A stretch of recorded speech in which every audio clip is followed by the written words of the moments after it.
rentrer au mois de septembre dans la mémoire RAM, c'est-à-dire dans les circuits imprimés, dans les circuits intégrés, pardon, de cet ordinateur, et il y aura une guerre électronique qui va faire en sorte que ce qui pourra prendre la mémoire la plus proche va se garrocher pour la ramasser.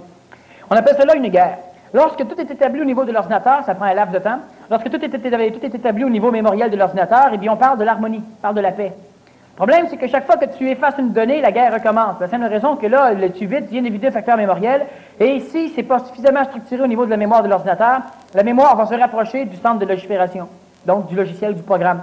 Dans la mémoire cosmique, c'est un peu le même phénomène, c'est-à-dire que chaque fois que, quand il y a eu la création, disons, ce Big Bang, il y a eu une guerre majeure pour occuper tout l'espace mémoriel de notre création. Et l'espace mémoriel engendre la friction, l'expérience même de la mémoire qui essaie de se trouver un endroit, l'expérience même de la guerre entre les phénomènes mémorisés et d'autres phénomènes mémorisés engendre une expérience mémorielle, et cette expérience mémorielle doit elle aussi trouver une place pour se placer. Étant donné que l'harmonie créationnelle n'est pas encore opérée, c'est-à-dire ça fait juste disons 15 milliards d'années, un peu moins, 15 milliards d'années solaires que nous sommes créationnellement là, il n'y a pas eu encore suffisamment de temps pour engendrer une harmonie totale. Elle n'est pas dans l'homme, il y a la guerre dans l'homme, elle n'est pas dans le ciel, il y a aussi les guerres religieuses, les guerres des dieux. Elle n'est pas dans l'univers, il y a encore des soleils qui explosent, il y a encore des phénomènes intéressants. Et ce qu'il faut comprendre, c'est que chaque fois que des mémoires placées dans le monde, dans la création, parce que j'expliquais vendredi pourquoi on a eu ces mémoires, lorsque ces mémoires placées dans la création doivent lutter ensemble pour occuper un espace-temps particulier, elles engendrent de nouvelles formes mémorielles. Et c'est ça qui est le problème, c'est que ces nouvelles formes mémorielles-là deviennent de la mémoire neuve qui doit aussi trouver de la place. Et c'est ce qui va engendrer l'expansion de notre univers régulier, c'est-à-dire que le phénomène temporel créé, ce n'était pas prévu, donc ça devient un accident, il y a une expérience mémorielle, et l'expérience mémorielle engendre de la mémoire doit trouver un endroit pour se placer, ce qui fait qu'il y a une expansion totale de cette mémoire. Lorsque l'harmonie totale va être opérée, l'homme ne peut pas participer à la création de l'harmonie à travers le cosmos. Par contre, l'homme est le véhicule qui se construit en attendant que l'harmonie s'installe. Lorsque l'harmonie sera installée, l'homme pourra commencer à devenir drôlement efficace et fonctionnel. C'est là que l'être humain va découvrir le phénomène du surhomme, le phénomène du sur-surhomme, le phénomène du sur-dieu, le phénomène du sur-sur-dieu, etc. Alors, présentement, donc, si on parle cosmiquement de volonté, en réalité, c'est que la volonté, elle fait que tout se heurte, et quand les choses seront capables de s'opposer les mêmes forces, il y aura une harmonie. Il n'y aura plus de guerre. Comme en Union soviétique, les États-Unis, il n'y a pas de guerre, c'est la paix. C'est la paix parce qu'il y a un équilibre des forces. Alors, c'est ce qui va arriver à un moment donné. Cosmiquement, la volonté, ça n'existe pas, c'est une farce. Mais selon ce que tu viens d'expliquer, moi, je comprends que la volonté cosmique entre dans l'homme sans effort de la part de l'homme. Bien, vu qu'il n'y a pas de volonté cosmique, c'est comme j'explique, c'est qu'il y a une mécanicité cosmique. Ce n'est pas une volonté cosmique. C'est comme si tu dirais la plante, la volonté de pousser, elle se dirige vers le soleil. Mais oui, d'accord. Mais la plante, elle n'a pas la volonté. C'est que la volonté ou pas, elle pousse pareil. Alors, qu'est-ce qui pénètre l'homme? C'est des choses qui sont continuellement en mouvement, qui subissent une pression par le périsprit de la création telle qu'ils doivent pénétrer des endroits. Il faut bien comprendre qu'il y a dans cette création, disons qu'il y a une limite. Alors, il y a une membrane énergétique qui est une forme de périsprit, ce n'est pas de l'énergie vitale, une forme de périsprit, qui fait que lorsque un objet, disons, spatio-temporel, un vaisseau spatial, par exemple, arrive à la limite, il ne voit jamais de limite parce qu'il est immédiatement rentré de l'autre côté. On a déjà parlé du Pac-Man dans un ordinateur, c'est un peu la même chose. Quand il sort de l'écran, il arrive de bord. Alors donc, il n'a jamais de fin en avant de lui. Par contre, il faut comprendre, c'est que ce phénomène-là engendre une pression interne extraordinaire qui tend à ralentir l'expansion de l'univers. Et ralentissant l'expansion de l'univers, il y a nécessairement cette obligation d'engendrer de l'harmonie. Par contre, la lutte et l'expérience du ralentissement de l'expansion engendre de la mémoire qui vient nourrir le phénomène de l'expansion. L'être humain, lui, est un facteur qui reçoit de la mémoire, un facteur qui peut conserver de la mémoire, et l'être humain est c'est pas un objet, ce n'est pas une chose, c'est une porte de sortie, c'est seulement par l'être humain que la création peut parvenir à relocaliser le phénomène énergétique ou supraénergétique qu'on appelle la mémoire et le temps dans un contexte non créationnel, donc anti-créationnel, antérieur à la création.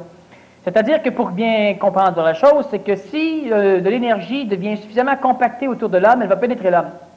Pénétrant l'homme, elle va rentrer dans l'âme de l'homme, elle va rentrer dans d'autres facteurs énergétiques de l'homme. En l'occurrence, si l'être humain a un contact avec un ajusteur de pensée, donc avec le plan supramental, on va être capable de prendre une forme d'énergie, parce que j'ai déjà expliqué que l'ajusteur de pensée était la copie la plus parfaite du plan intentionnel, c'est-à-dire de la matière qui baigne entre les super-univers, immédiatement accolée sur l'enveloppe de notre création. Alors, lorsque l'ajusteur de pensée est en contact avec un être humain, toute la pression interne engendrée par notre ballon périsprétique de la création, qui empêche l'évolution de l'expansion, toute énergie qui pénètre l'homme peut maintenant être focalisée directement vers le plan intentionnel. Donc, on a maintenant la faculté, si on a un ajusteur de pensée, de prendre un phénomène spatio-temporel galactique, ou disons universel, et de le projeter directement dans un contexte au-delà, donc super universel, dans le phénomène intentionnel ou divin créationnel. Et par l'ajusteur de pensée, on a aussi la faculté de réintégrer cette mécanicité mémorielle dans notre univers en supra-énergie à l'extérieur même de la création. Autrement dit, à un moment donné, tout l'univers pourra s'engouffrer à l'intérieur d'un seul humain, d'un seul homme, et en s'engouffrant dans l'homme, elle va immédiatement être projetée à l'extérieur de la création. OK, si on revenait à l'impersonnalisation, tantôt tu parlais de l'inidentification. Si j'ai bien compris, c'était de la façon que j'ai compris ce que tu expliquais, l'inidentification, c'était la forme d'un vase, comme si ça avait été la forme d'un vase, puis que tu ne l'as pas mentionné, mais je te pose la question. Est-ce que l'impersonnalisation vient remplir le vase? Est-ce que ça serait le... Non. L'inidentification, c'est quand le vase sait qu'il est un vase, et pour nous permettre de boire dedans, il faut toujours qu'on dise, tiens, je vais boire à même le vase. Ça, c'est l'identification. L'inidentification, c'est lorsque le mot vase devient absolument inutile et c'est plus nécessaire. Alors, le vase, c'est plus qu'il est là, puis tout on boit, puis on ne sait même pas qu'on boit dedans un vase. Ça règle le problème. L'impersonnalisation, qu'est-ce que c'est? Premièrement, lorsqu'il y a l'inidentification, nécessairement, la structure de la personnalité de l'ego va disparaître aussi. C'est-à-dire que l'ego va émettre un nombre de formes qui va être ajusté à ce qu'il est, mais qui ne sera pas ajusté à l'identification qu'a l'ego de lui-même. Donc, nécessairement, si tu te peignes les cheveux, si tu mets une cravate, ce sera en fonction de l'expression de l'onde de forme atomique, de l'onde de forme de ton double éthérique. Un double éthérique avec une cravate, oui, c'est un peu ça. Ce sera l'expression matérielle qui sera ajustée à l'onde de forme de ton double éthérique. Dans la matière animale humaine actuelle, qui peut supporter le mieux l'expression de ton double éthérique, ce ne sera pas une personnalité, ce sera un nombre de formes. Aujourd'hui, c'est encore de la personnalité dans 99,999% des animaux humains qui sont projetés sur le plan planétaire. L'impersonnalisation, c'est lorsque tu as la possibilité de vivre une fusion avec d'autres phénomènes personnalisés, non pas astralement, mais personnalisés du point de vue de la structure même, de la structure hétéroatomique de leur double éthérique. Donc, hétéroatomique, pourquoi? Parce qu'éthérique, vu que c'est un double éthérique, et atomique, vu que c'est la copie conforme du corps physique qui, lui, est structuré par une mécanicité atomique. Donc, lorsque tu as une personnalité hétéroatomique, ce n'est pas une personnalité astrale, c'est donc l'expression endoformique totale, disons, cumulative de l'onde de forme de ton corps atomique, ton corps physique, et de ton corps éthérique, le corps morontiel. Et lorsque tu as une expression endoformique hétéroatomique, ça devient une personnalité supramentale. Une personnalité supramentale qui n'est pas une personnalité identifiée, donc qui ne vit pas la conscience même de ce qu'elle est, donc elle n'a pas besoin de miroir pour savoir ce qu'elle est, parce qu'elle se fout royalement de savoir ce qu'elle est. Et cette personnalité hétéroatomique, la personnalité de l'être humain, celui qui a une fusion donc complète, celui qui vit une bilocation de conscience, donc une conscience supramentale, donc extraterrestre et planétaire, donc terrestre. Cette personnalité, à un moment donné, elle va se fusionner à d'autres personnalités hétéroatomiques, c'est-à-dire qu'on parle nécessairement du phénomène suprahumain, et lorsque cela se fusionne ensemble, c'est la réunion de certains faisceaux, la réunion de sous-faisceaux d'un faisceau majeur. Alors, lorsque ces faisceaux se réunissent ensemble, les personnalités hétéroatomiques vont donc avoir une tendance à se fusionner entre eux, donc ils vont disparaître, et lentement, on n'aura plus de personnalité du point de vue de ce que nous pouvons appeler au niveau de l'humain. On aura une impersonnalisation totale, c'est-à-dire que lorsque un œil ou lorsqu'un observateur quelconque, quel que soit son niveau d'évolution, va observer le faisceau que tu seras devenu ou que d'autres seront devenus, il ne pourra pas voir aucune personnalité, c'est-à-dire qu'il n'aura pas la conscience suffisamment grandiose pour englober ce que c'est que ce faisceau. Donc, ne pouvant englober le faisceau, il ne verra jamais la personnalité du faisceau, parce que si je suis placé au niveau de ton estomac, je ne vois pas du tout ta cravate. Alors, si je ne peux pas englober visuellement ton corps extérieur au complet, je ne vois pas ta personnalité. Et lorsque les différents sous-faisceaux personnalisés éthérico-atomiquement, donc on parle du phénomène au-delà de l'homme nouveau, vont avoir la faculté de se fusionner ensemble, donc les faisceaux vont devenir un grand canal. Lorsque ce grand canal va apparaître, ce grand canal aura la consistance d'une galaxie, d'un univers, d'un super-univers. Et finalement, l'impersonnalisation se poursuivant à une vitesse relativement intéressante, ça va de plus en plus vite vu que c'est exponentiel, et bien à un moment donné, ce faisceau, l'impersonnalisation sera globale de la création, Et en dehors de la création, tu ne vois pas la création, donc il n'y a pas de personnalité. Et à l'intérieur de la création, tu ne la conçois pas totalement, donc tu ne peux pas voir de personnalité non plus, ce qui fait que tu es rendu à une phase impersonnalitaire. Et c'est pourquoi je dis que l'impersonnalité n'appartient pas à l'être humain, ni à l'animal humain, ça appartient au phénomène suprahumain. Tel que je comprends ce que tu dis, là, tu répètes, tu montes d'un octave ou deux de ce qui se passe dans l'astral, dans le monde astral. Oui, l'inidentification, c'est l'impersonnalisation de l'astral, puis l'impersonnalité, c'est lorsqu'il n'y a plus aucune forme de personnalité perçue par aucun observateur, qu'il soit hiérarchiquement cosmique ou qu'il soit hiérarchiquement astral ou humain ou divin. Alors l'impersonnalisation, c'est quand il n'y a plus aucune personnalité perceptible d'aucune façon. Autrement dit, l'impersonnalisation, c'est un peu comme l'être humain qui essaie de prier Dieu puis qui n'arrive pas à concevoir comment il peut être. Dieu étant impersonnel, il ne peut pas le concevoir. Par contre, le Dieu qui arrive à concevoir, c'est un Dieu personnel, c'est une forme astrale. Alors, si je deviens totalement impersonnalisé, tu vas dire, Daniel Kemp est venu me voir hier. Alors, les gens vont dire, bon, Daniel Kemp, puis même le nom, ils ne pourront même pas avoir une idée de ce que c'est. Ils ne pourront même pas imaginer deux yeux avec un nez. Et si je suis impersonnalisé, tu ne peux pas me personnaliser. Tu ne peux pas créer un onde de forme, tu ne peux pas me mettre sur un piédestal. Je suis tout à fait inaccessible du point de vue de la personnalisation, du point de vue d'un observateur. Tandis que les dieux dans le monde de la mort sont des dieux personnalisés, et on peut donc les personnaliser, et nécessairement, ce sont des dieux astrales. Alors, quand je parle d'impersonnalisation ou d'impersonnalité, c'est que tu ne peux pas personnaliser, être personnalisé ou te personnaliser. Il n'y a pas de personnalité. Et disons que le suprahumain, même l'hyper-suprahumain va devenir impersonnalisé, donc nécessairement il sera créationnellement présent partout et on ne pourra pas avoir aucun concept de ce qu'il peut être. Il ne peut pas être contenu dans un mot, dans quoi que ce soit, il n'est pas personnalisable. Et l'être humain va devenir impersonnalisé à un moment donné. OK, si on revenait tantôt, tu as mentionné que l'inidentification pourrait durer entre 2 ans et 2000 ans.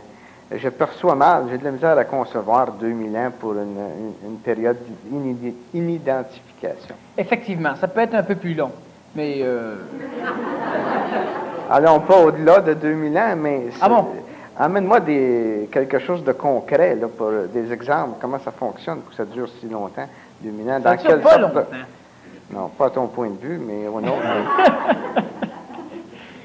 Vois-tu, 2000 ans sur 14,5 milliards d'années. Celle-là, je l'ai entendue souvent. C'est pas ça que je veux. C'est pas long. Non, mais rends-nous ça accessible que c'est pas long. Rends-nous ça accessible que c'est pas long. Fais-nous comprendre comment ça se fait que c'est pas long. On aimerait, nous autres aussi, rire comme tu ris, là, de la même façon. Fais-nous comprendre que c'est pas long. C'est 2 ans d'inidentification, on peut accepter ça. On vit des périodes semblables à ce que c'est que tu as parlé tantôt, des fois pour une période de quelques mois de couple, ça s'en va, ça revient, ainsi de suite.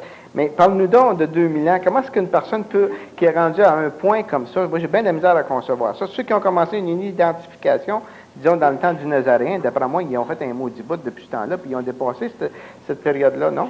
Ah, officiel. Bon, alors, pourquoi ça peut prendre 2000 ans d'abord? Eux autres, ça leur a pris 30 000. Ça a déjà été. Non, j'accepte pas ça.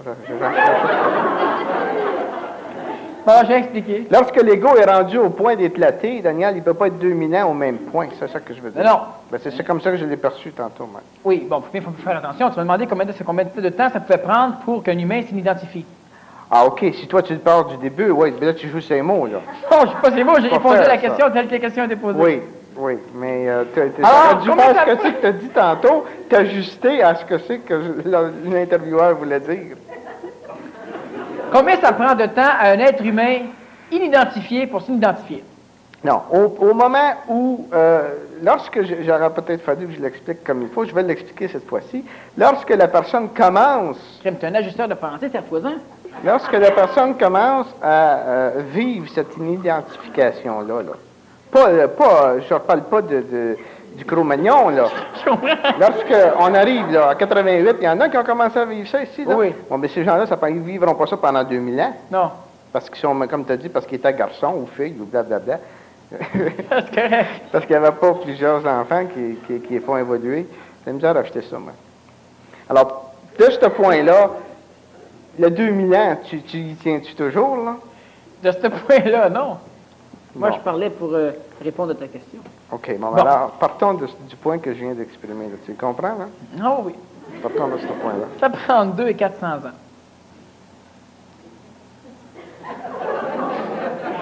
Je réponds à ta question, mais je vais expliquer un peu. Là. OK. Explique comment ça Entre peut 200 prendre... et 400, je dis. Oui. Explique comment... Vois-tu, on a déjà gagné pas mal. Tantôt, il était à 2000 et plus.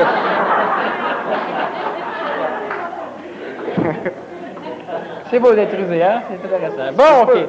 C'est pas d'être usé, c'est que on vient ici pour savoir quelque chose. Ah oui, quand on pose des questions, on a la bonne réponse.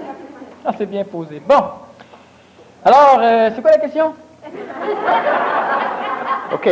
Lorsque l'être a atteint le point où l'ego commence à éclater, où il entre en phase d'inidentification, je t'avais posé la question, combien de temps que ça peut durer? Tu m'avais répondu de 2 à 2000. Maintenant, on a réduit de 2 à 400 ans. Alors, explique comment est-ce que ça peut prendre 400 ans lorsque l'individu est rendu à cette phase-là, s'il vous plaît. Bon.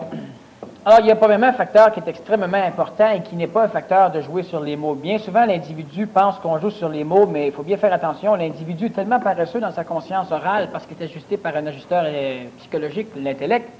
Il est toujours en train d'essayer de dire que un mot désigne 50 affaires, puis quand on met le vrai mot, on joue sur les mots. Quand on dit que ça prend 2000 ans, l'individu travaille d'une façon plus complète. Travaillant d'une façon plus convenable et plus complète, parce qu'il est moins pressé, donc il devient plus patient, c'est 2000 ans, fait que là, on s'en fera peu à tête. Immédiatement, il coupe son 2000 ans en 1000 ans. Mais ça, on ne lui dit pas. Et là, quand il continue à vivre, à évoluer, à avancer, finalement, il conçoit qu'il y en a encore pour 2000 ans. Mais ça le dérange de moins en moins. Il est en train de s'identifier. Il s'en fout. L'ego n'a plus besoin. L'ego est plus identifié au concept de dans 2 ans. Alors, il restreint encore son temps. C'est exactement comme quand on dit à un individu, « Ah oui, mais la paix mondiale, tu sais, c'est évident que ça va arriver. »« Ah bon, ça ne vaut pas la peine qu'on fasse rien. Ça n'arrivera pas. » Alors, la paix mondiale, c'est pas sûr qu'elle va arriver. « Ah non, ben, là, elle risque d'arriver parce que les individus vont travailler en fonction de. » Mais c'est plus facile. Le temps est une chose extrêmement élastique. Alors, 2000 ans peut se faire en 2 ans. Sauf que du point de vue cosmique, l'humanité aurait pu procéder en 2000 ans à parvenir au même résultat. Mais effectivement, ça prend 2000 ans à l'humanité ou 2000 ans à un être humain qui ne comprend rien actuellement. Alors, si on prend l'individu tel qu'il est actuellement, dans l'état où il est actuellement, la seule façon que ça ne lui prenne pas de temps, c'est que ça lui prenne beaucoup de temps. Et là, en lui prenant beaucoup de temps, ça va lui prendre moins de temps. De quel individu parles-tu? Parles-tu celui de... Non, je parle des individus du Québec, là. Okay. On se rapproche encore. Okay. Bon. L'inidentification va prendre pour un être humain dans un contexte actuel, social, là je veux répondre extrêmement précisément pour les personnes qui sont dans la salle ou ceux qui n'y sont pas mais qui m'écoutent. On fait une moyenne, évidemment, puis je vais laisser tomber les mauvais éléments, là, pour que la moyenne devienne trop grosse, on recommence. L'inidentification finalitaire va prendre probablement une vingtaine d'années pour la majorité des gens. Bon, encore sauvé 380 ans, je comprends.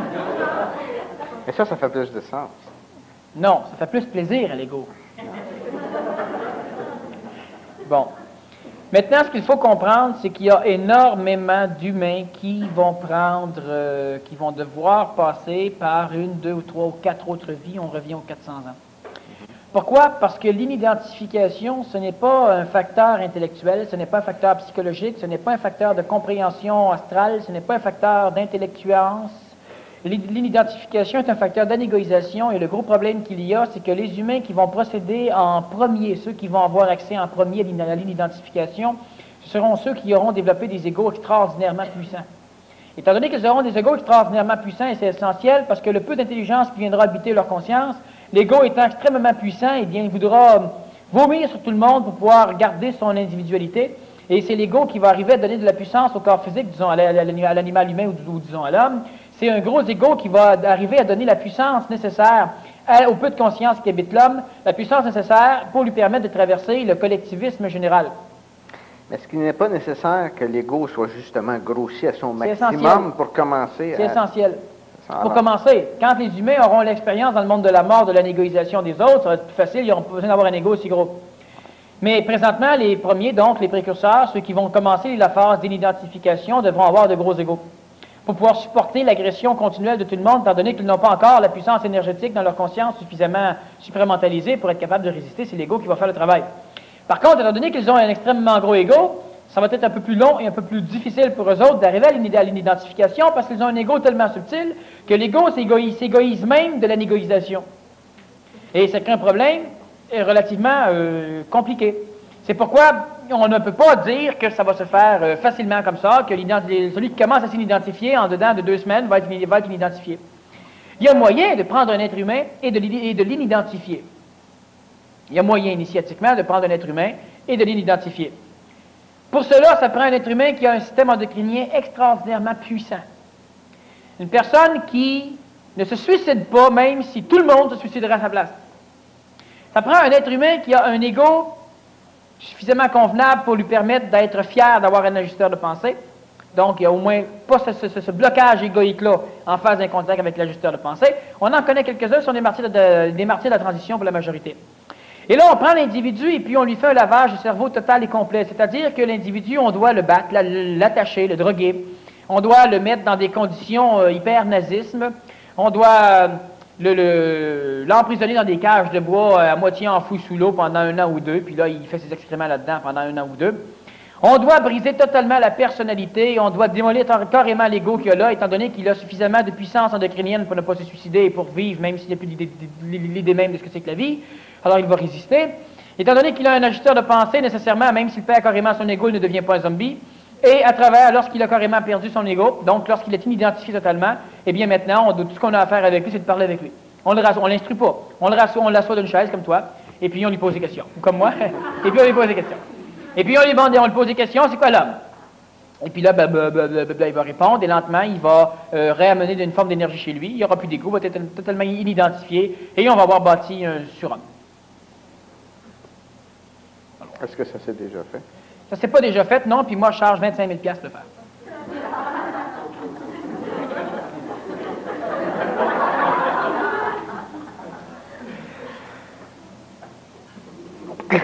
Américain.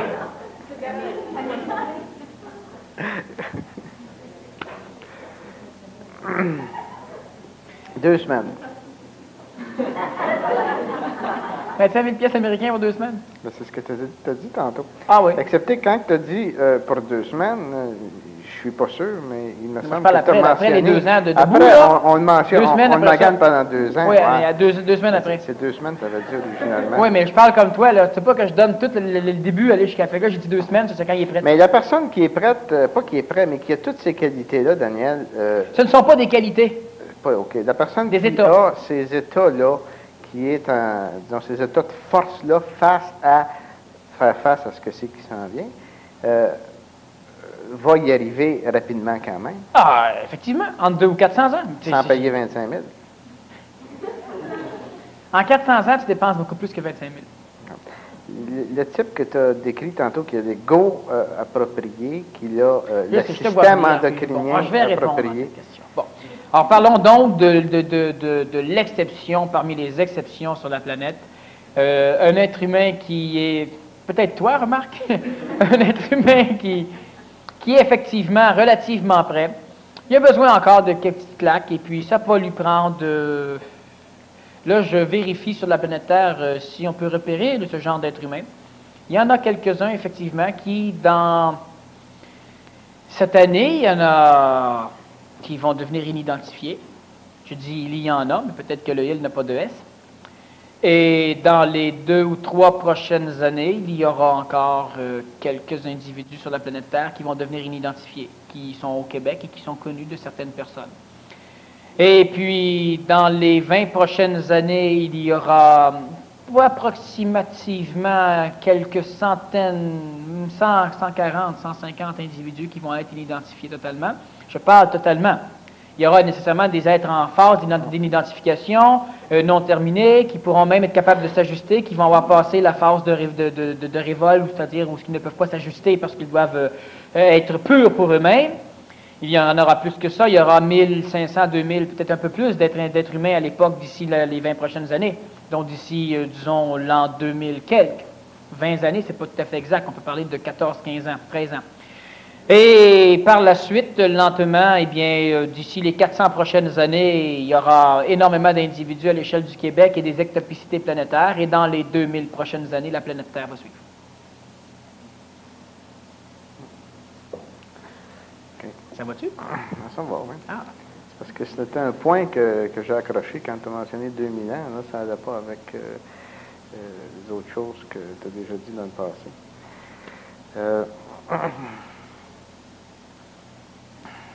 Dis que je te sorte une autre attrape, là, pour le fun? Va donc. Je vais essayer de le détecter. Bon, alors, donc, on revient encore à notre inidentification.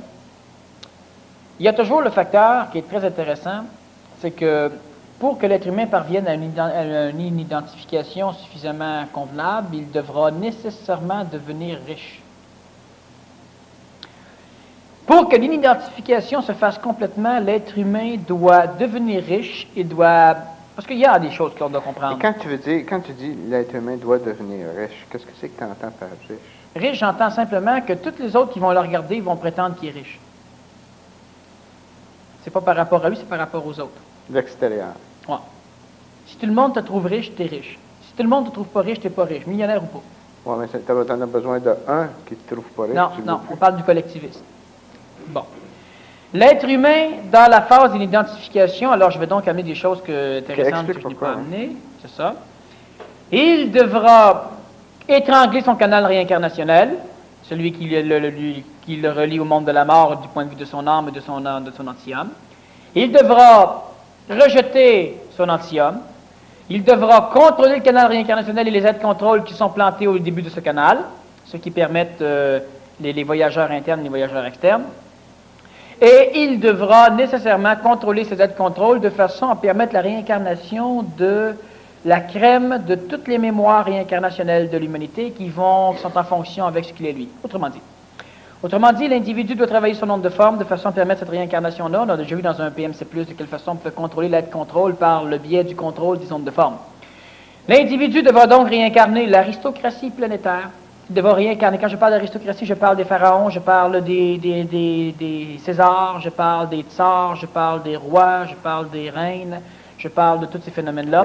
Je parle des Kai, je parle des Khan, Kubilai Khan, Gengis Khan, donc ce sont les rois mongols.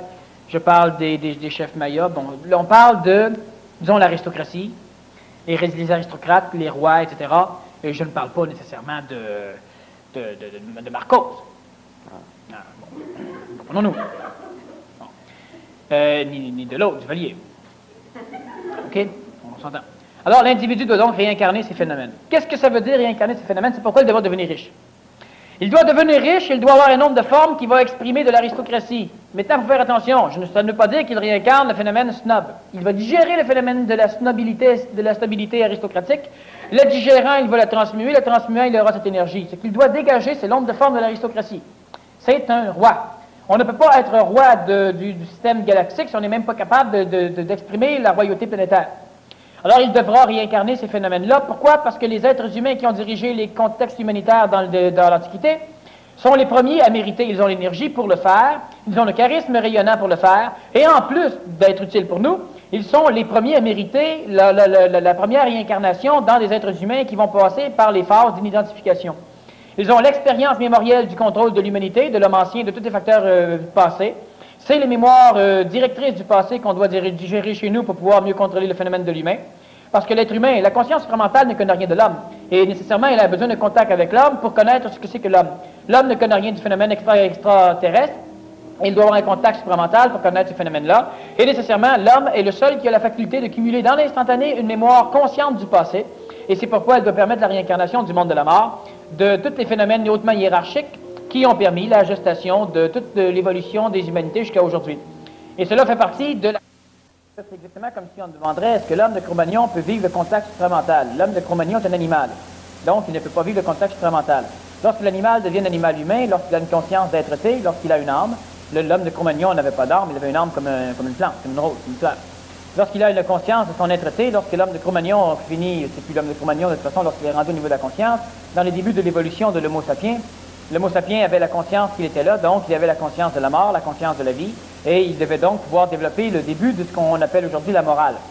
Une morale conservatrice, une morale traditionnelle et finalement une morale ancestrale, une morale religieuse. Lorsque l'homo sapiens était là, il ne pouvait pas avoir de contact avec l'énergie supramentale. Alors si on leur aurait posé la question à l'époque, est-ce que l'homo sapiens d'aujourd'hui, à l'époque, peut vivre un contact fusionnel, j'aurais répondu non. Par contre, l'homo sapiens va évoluer en homo sapiens sapiens, qui va être nous. Et lorsque nous arrivons dans cet homme d'aujourd'hui, eh bien, celui-ci peut vivre un contact fusionnel avec la conscience supramentale. Par contre, l'homme d'aujourd'hui ne peut pas vivre la phase de l'impersonnalisation pour la simple raison que la majorité des êtres humains d'aujourd'hui qui peuvent vivre le contact fusionnel sont des animaux humains. L'animal humain ne peut pas vivre d'impersonnalisation, l'animal humain peut à peine vivre l'inidentification. Et l'inidentification chez l'animal humain, c'est sa naissance, c'est-à-dire une naissance de son vivant. Cela engendre de l'animal l'être humain. L'être humain, c'est ce qu'on appelle l'homme nouveau. L'homme nouveau, la femme nouvelle, l'enfant nouveau.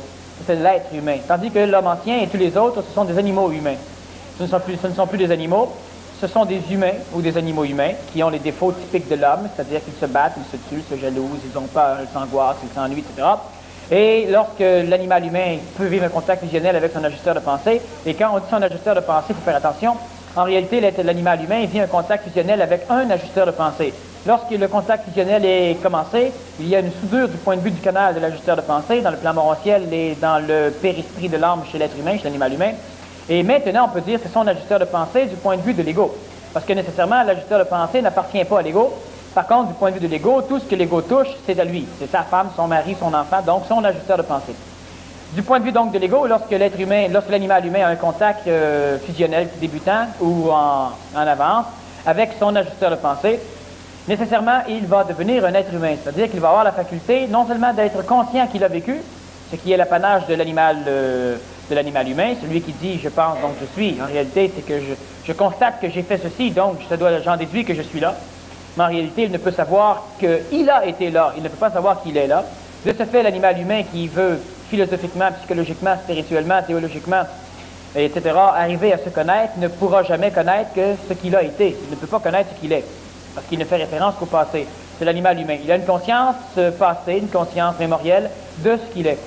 Maintenant, lorsque l'animal humain, par la voie fusionnelle avec son ajusteur de pensée, commence à vivre une anégoïsation, donc une destruction plus ou moins lente ou plus ou moins rapide, dépendant des corps endocriniens de son ego, nécessairement, il y aura l'expression transpirante, rayonnante d'énergie vitale. Cela va engendrer la création d'un double atomique de son corps physique qu'on appelle le double éthérique, qui va être localisé dans le plan morontiel, c'est-à-dire l'endroit qui se trouve entre la matière et le monde de la mort, un endroit où la vie peut exister sans le corps physique. Et lorsque l'animal humain commence à avoir un contact avec un ajusteur de pensée fusionné à lui, un ajusteur personnalisé, on va donc dire, il va commencer une phase d'inidentification du point de vue de l'ego. C'est-à-dire que l'ego va rentrer dans une phase où lentement, l'ego va être instruit que ce qu'il croit être, ce n'est pas ce qu'il est.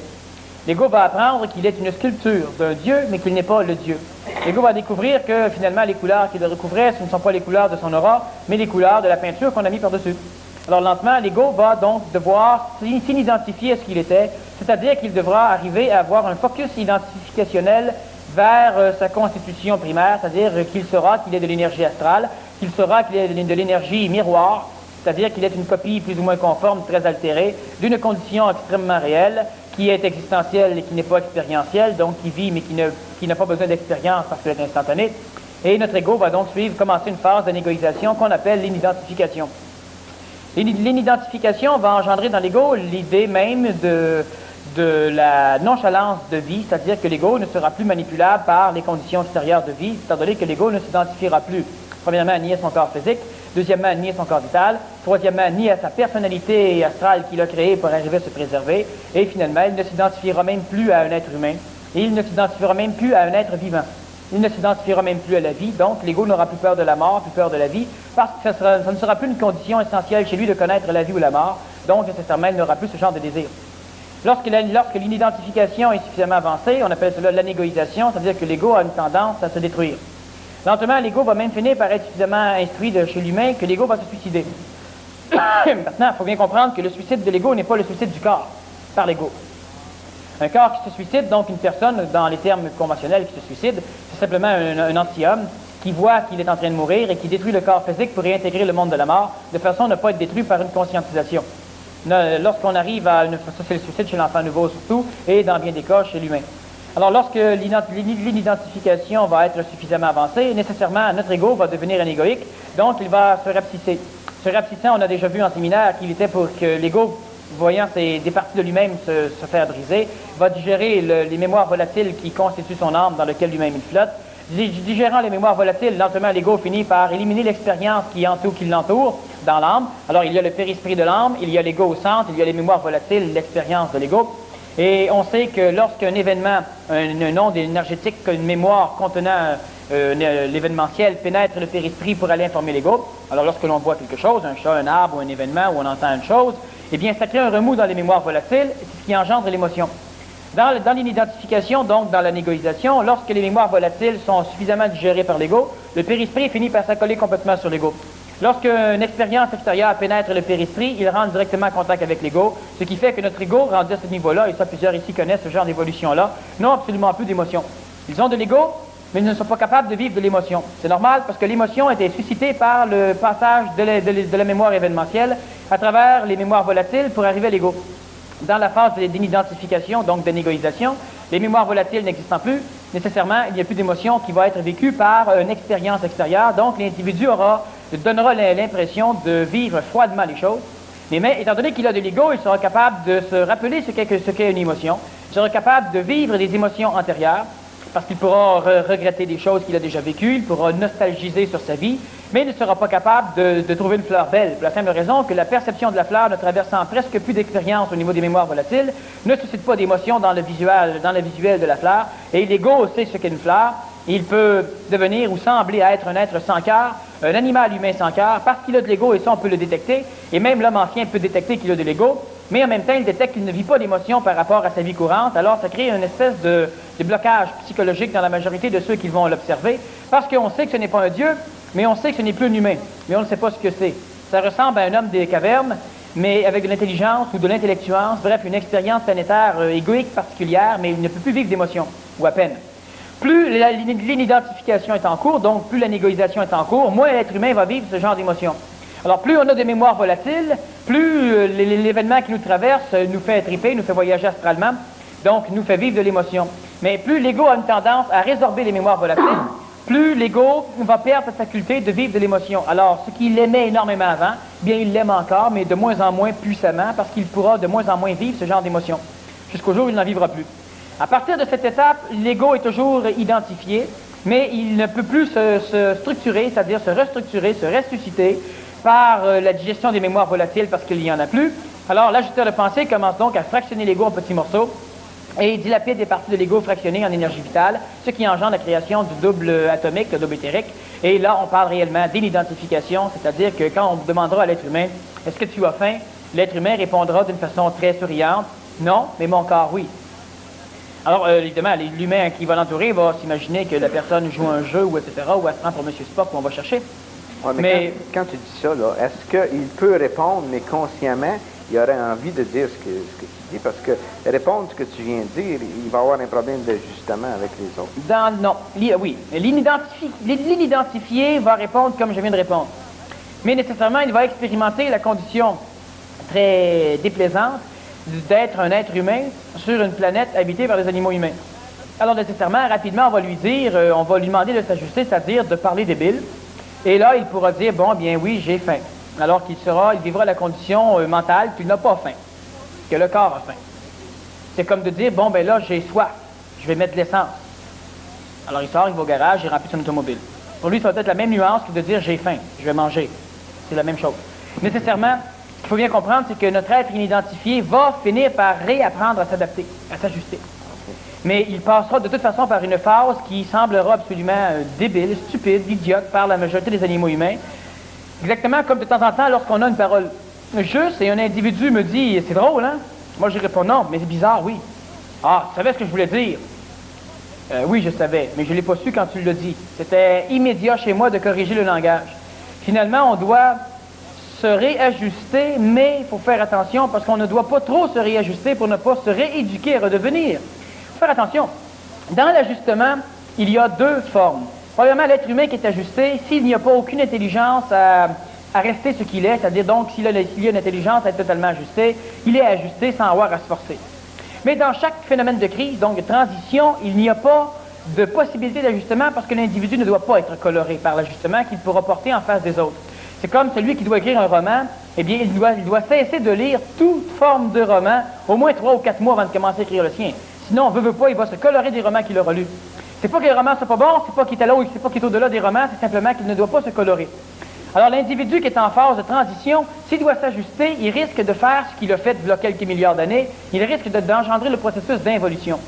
Dans son ajustement, vu qu'il n'est pas cellularisé encore son évolution ascendante, alors s'il commence à avoir une parole juste, mais doit continuellement s'ajuster en parole fausse par rapport aux individus, il va se réinstruire d'être faux et il va redevenir ce qu'il était, il ne pourra pas augmenter. Oui, ça, je comprends bien ça. Mais tu sais, si la personne en question est invitée à la télévision, puis on lui pose la question, as-tu faim? Puis non, j'ai pas faim, mais mon corps a faim. Il va remplir les salles de conférence. Tu penses? Mais nécessairement, les journalistes vont... Il n'y aura pas de commanditaire de nourriture sur son programme. Ça va de soi. Maintenant, on ne parle pas de ce qu'il doit faire. Présentement, on parle de ce qui va arriver. Alors, c'est évident que... Peux-tu donner un exemple dans la vie de Jésus qu'on connaît, qui a été écrit peut-être de différents passages dans la Bible ou la cosmogonie de Lancia ou des livres qui ont été rapportés, où quand il a vécu cette période-là? Il faut faire attention, parce que vois-tu, c'est que dans les Nouveaux Testaments, sur 4 évangiles, sur 14 évangiles, et il y en a seulement 4 qu'on a retenus et qui ont été publiés 93 ans après la disparition du Nazaréen, donc on a tout éliminé ce qu'on ne voulait pas garder, on a gardé seulement ce qui était plaisant. Il faut bien comprendre que sur les 12 ou 15 pages par évangile, tout ce que le Nazaréen a fait et a dit n'est pas là. Alors, il y a des choses dans le genre qui ont été refusées parce que ça ne pouvait pas être transmis, enfin, ça aurait pu être transmis, mais c'est déjà que la Bible mélange suffisamment de gens. On ne voulait pas trop en mettre. Il n'y a pas d'exemple dans la Bible. Oublions la Bible. À quel âge as-tu vécu cette phase-là? Bon, premièrement, à 12 ans, nécessairement, lorsqu'il dit à son père qu'il doit s'occuper des choses de son père, en partant là, ça créait le schisme total qu'on peut retrouver dans l'idée même. Non, j'ai pas faim, mais mon corps, oui. C'est une problématique pour les parents, n'est-ce pas, pour les êtres humains qui l'entourent à l'époque, une problématique absolument incompréhensible. Je suis ton père, tu dis tu t'occupes des choses de ton père, ben c'est ça, viens sculpter le bois avec moi.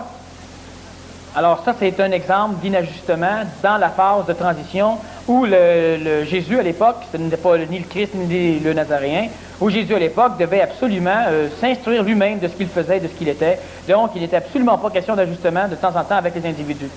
Prenons l'exemple de François, qu'on appelle Saint François. À un moment donné, il voulait se libérer carrément de toutes les attaches de ses parents. Ses parents étaient toujours sur lui en train de lui dire ce qu'il devait faire, parce qu'à l'époque, les enfants devaient respect aux parents. Alors François, la première question qu'il se posait, c'est pourquoi je leur dois quelque chose?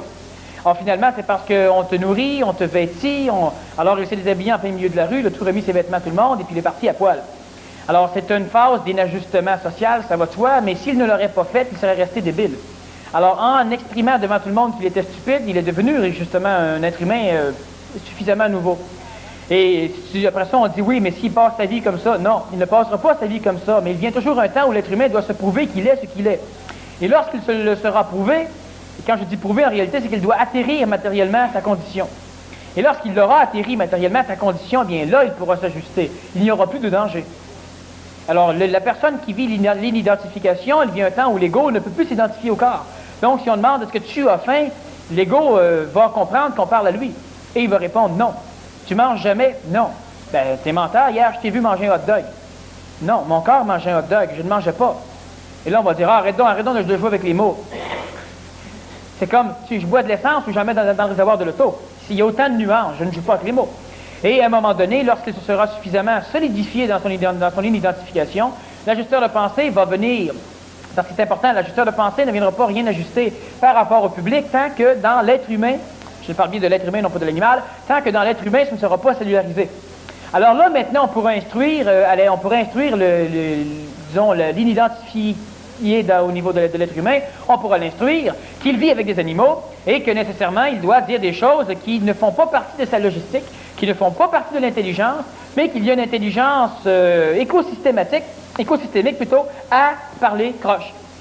Alors, maintenant qu'il aura cellularisé ces choses-là, lui, il pourra dire « oui, j'ai faim », sachant qu'il parle aux individus, mais il ne se parle pas à lui. Comprenant le phénomène. Exact. Sauf qu'il vivra quand même la phase de transition, qui fait que bien souvent, l'être humain perd... Quand l'humain vit une phase de transition, il doit se supporter. Ah ben c'est là, normalement, qu'il perd sa famille, qu'il perd beaucoup de choses qui l'entourent, parce que Il ne peut pas s'ajuster, il n'y a rien à faire, il ne peut pas. Il ne doit pas et il ne peut pas. Lorsqu'il a réussi à se cellulariser, alors là, maintenant, il peut commencer à s'ajuster. OK, cette période Inidentification. Voilà. Cette période-là, excuse, peut durer combien de temps? Je sais bien que j'imagine que ça va selon les... C'est extrêmement court. Ça varie entre 2 et 2000 ans. Dépendant encore une fois des corps physiques, des génétiques et des individus. Il faut bien comprendre que le facteur social, c'est-à-dire le milieu dans lequel va évoluer l'individu, est extrêmement prépondérant sur ce qui va arriver dans l'écoulement du temps par rapport à l'identifié et l'inidentifié. Donc, il faut bien comprendre que l'un individu qui est continuellement en train d'essayer de s'ajuster à ses parents pendant sa phase d'identification va prendre possiblement des centaines d'années avant d'y parvenir. Tandis que l'individu qui est célibataire ou solidataire, l'individu qui est seul, qui n'a pas d'enfant, qui n'a pas d'attache ou qui se balance royalement de briser ses attaches, celui-là pourra s'identifier relativement rapidement. Mais il y a toujours la problématique, c'est que tu brises tes attaches, tu deviens inidentifié à tes sociétés sociales. Nécessairement, celui qui s'identifie doit s'organiser pour vivre une espèce de logistique. On est dans une société absolument géniale pour permettre la phase d'identification solidifiée, parce que c'est pénible de le faire, mais nécessairement le marteau brise le cristal, mais il forge l'acier. Alors, ce qui doit s'en aller va tomber sur les coups de marteau de notre société, et ce qui va rester, c'est ce qui est solide, ce qui est réel. Pendant ce temps, l'ego va vivre des phases d'égoïsation anégoïsantes relativement pénibles, de haut et de bas, de chute et de montée, de rechute. Alors, ça prend un laps de temps qui est déterminé surtout par le milieu, et nécessairement par la génétique, mais par la suite, c'est le milieu. Un individu qui est, par exemple, dans un couvent ou qui fait partie des frères franciscains ou dominicains et qui doit commencer à s'anégoïser, je ne parle pas de vivre le concept de l'humilité, je parle de l'anégoïque. Alors, nécessairement, il aura un grand problème s'il veut rester frère. Parce qu'il ne pourra pas s'anégoïser anégoïquement s'il doit rester frère, parce que c'est une qualité, l'humilité, chez les frères. Donc, dans l'animal humain, les formes même de l'évolution sont des qualités. Les qualités sont un fleuron de l'ego. Donc, nécessairement, si notre frère devient anégoïque et les autres deviennent humbles, les autres vont cultiver l'humilité, alors que lui cellularise l'humilité, il ne pourra pas fonctionner ensemble parce que chaque fois qu'il y en a un qui va rayonner l'humilité, le frère anégoïque va se rendre compte que son ego la pisse au coton, l'humilité, de façon à ce que tout le monde voit qu'il est humble. Donc, il va se rendre compte qu'il est modeste et qu'il s'en vante d'une façon énergétique, c'est-à-dire qu'il essaie l'ego orgueilleux veut projeter la personnalité de l'humble en avant parce que l'ego orgueilleux se nourrit du fait que tout le monde voit qu'il est humble. L'anégoïque ne peut donc pas marcher dans cette structure, il va décoder toutes les farces, et nécessairement, s'il veut rester frère, ça va lui prendre des centaines d'années avant de parvenir à l'anégoïsation. L'anégoïque qui voit ça, tu dis, ne peut pas le supporter. Il est plus avancé que l'autre qui est orgueilleux, qui vit l'humilité pour s'abreuver. Mais pourquoi est-ce que celui qui n'est pas plus avancé n'est pas capable de comprendre, de s'ajuster? Parce qu'il est en voie d'anégoïsation. Il ne doit pas le supporter. S'il se met à le supporter, il va aussi supporter ses propres problèmes. Il n'est pas encore fini. Il n'est pas parfait. Il n'a pas finalisé la perfection de son anégoïsation. Donc, il ne peut pas accepter, il ne peut pas tolérer facilement les choses. C'est comme celui qui commence à comprendre le phénomène de la manipulation, qui rentre dans un autobus et qui déteste tout le monde parce qu'il voit comment ils sont manipulables, comment ils sont manipulés, comment ils sont cons. Il ne se rend pas compte pendant ce temps-là que lui aussi est manipulé. Ça va de soi. Sauf qu'il est obligé de détester la manipulation chez autrui pour déjà engendrer chez lui une phase de libération de la manipulation. Il va lui en rester une, la plus dure à traverser, celle qui est l'orgueil de l'anti-manipulation. Mais de toute manière, il doit passer par ce genre d'étape. Pendant ce temps-là, il souffre. Il faut que ça s'exprime, ça ne peut pas s'observer. Pas pour l'instant. L'animal humain ne peut pas le faire parce qu'il y a un ego trop puissant et comme l'ego s'empare de toutes les structures d'évolution, nécessairement, même l'anégoïsation devient égoïsante pour l'ego. Alors, pendant un laps de temps, les forces d'intelligence, en l'occurrence l'ajusteur de pensée, nécessairement manipulé par le contact supramental, fait en sorte que l'être humain qu'on se fout de toi. Alors, si tu dois manger de la marde, tu vas en manger. Si tu dois en manger devant tout le monde, tu vas en manger. Si tu dois déféquer sur ta chaise puis la bouffer, tu vas la bouffer. Et là, on va dire, oui, mais c'est pas ajusté, ça n'a rien à faire. Présentement, c'est ton ego qui est important, c'est lui qu'on veut taper dedans, on veut conserver ton corps physique, le reste, on s'en balance. Ton nom fait partie de ta personnalité égoïque, si tu perds ton nom, c'est parfait, tu t'anégoïses encore plus. Alors finalement, l'être humain, dans une phase d'anégoïsation, ne peut pas nécessairement tout contrôler ses expressions. On parle d'ajustement de façon à atténuer certaines choses. Mais celui qui s'ajuste, je l'ai dit de temps en temps dans un cours que je donne sur l'ajusteur de pensée, finalement, celui qui est ajusté, c'est celui qui n'a jamais besoin de s'ajuster. Parce que c'est naturel chez lui, l'ajustement. Tandis que celui qui est en phase de transition doit s'efforcer de s'ajuster. Mais bien souvent, les gens viennent juste se plaindre qu'ils ne peuvent pas s'ajuster, qu'ils font leur possible, et tout ce qu'on peut leur dire, c'est ça, continuer. Même si ça ne sert à rien. Mais ça supporte leur ego. Okay. Parlant d'ego, l'homme est parti de ce point-ci, au point de vue égo, il n'y avait pas d'ego, et puis il est devenu avec énormément d'ego, puis il revient à un point où il n'y a plus d'ego, où l'ego est éclaté. Dans ce 360 degrés-là, Daniel, dans ce tour complet-là, qu'est-ce que c'est que l'être humain peut... qu'est-ce que c'est que tu as amené à l'être humain qui peut aider l'homme qui vit cette phase-là lorsqu'il arrive, puis la ballonne grossit juste avant que ça éclate, parce que c'est très souffrant. La seule chose qu'on peut dire à l'être humain, c'est rester vivant.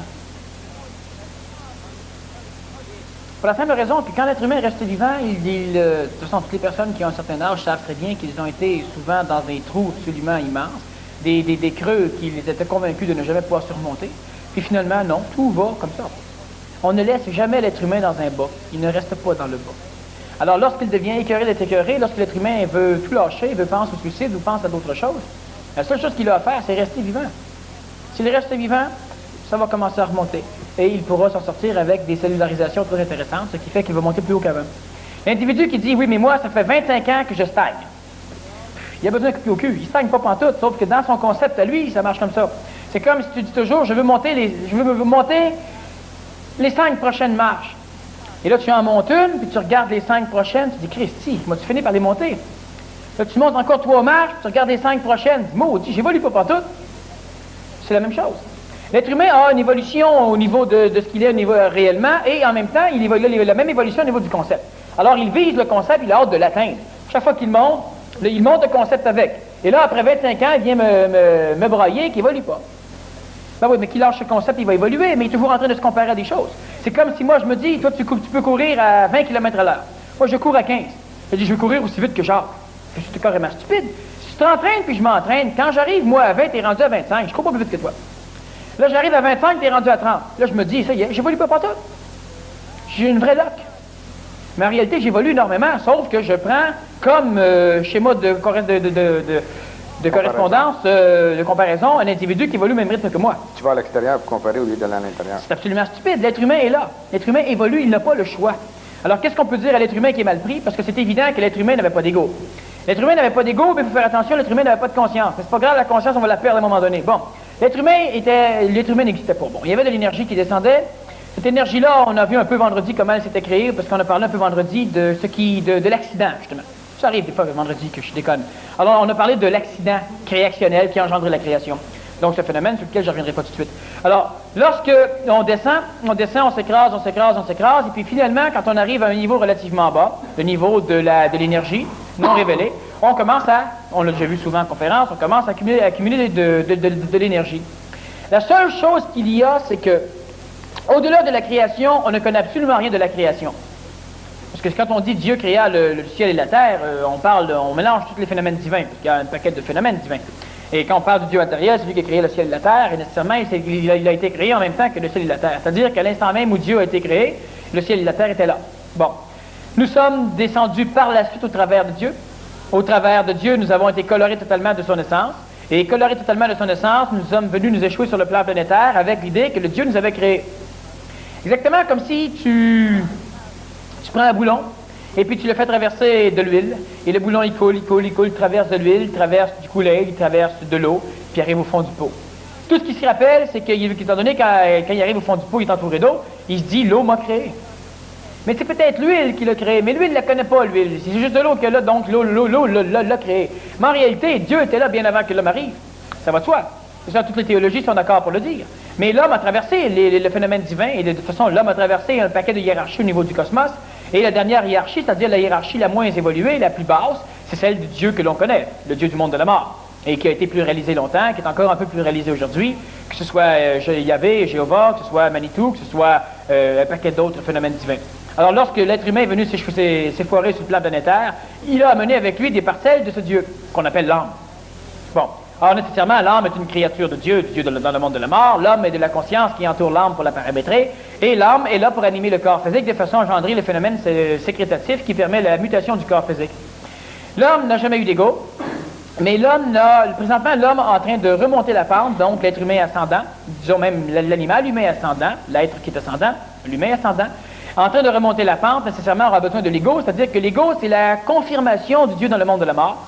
L'ego de l'homme, c'est l'âme. L'âme, c'est la confirmation totale de l'existence du Dieu dans le monde de la mort. Ce qui fait que la première chose que l'homme doit faire lorsqu'il commence son ascension, c'est de confirmer l'existence des dieux.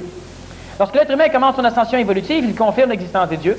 Confirmant l'existence des dieux, il confirme donc les dieux. C'est-à-dire que les dieux étant, exactement comme l'être humain, des phénomènes existentiels qui ne sont pas capables de se supporter eux-mêmes, alors on dit qu'ils ont créé l'homme, c'est faux. Ils continuent à habiter l'homme.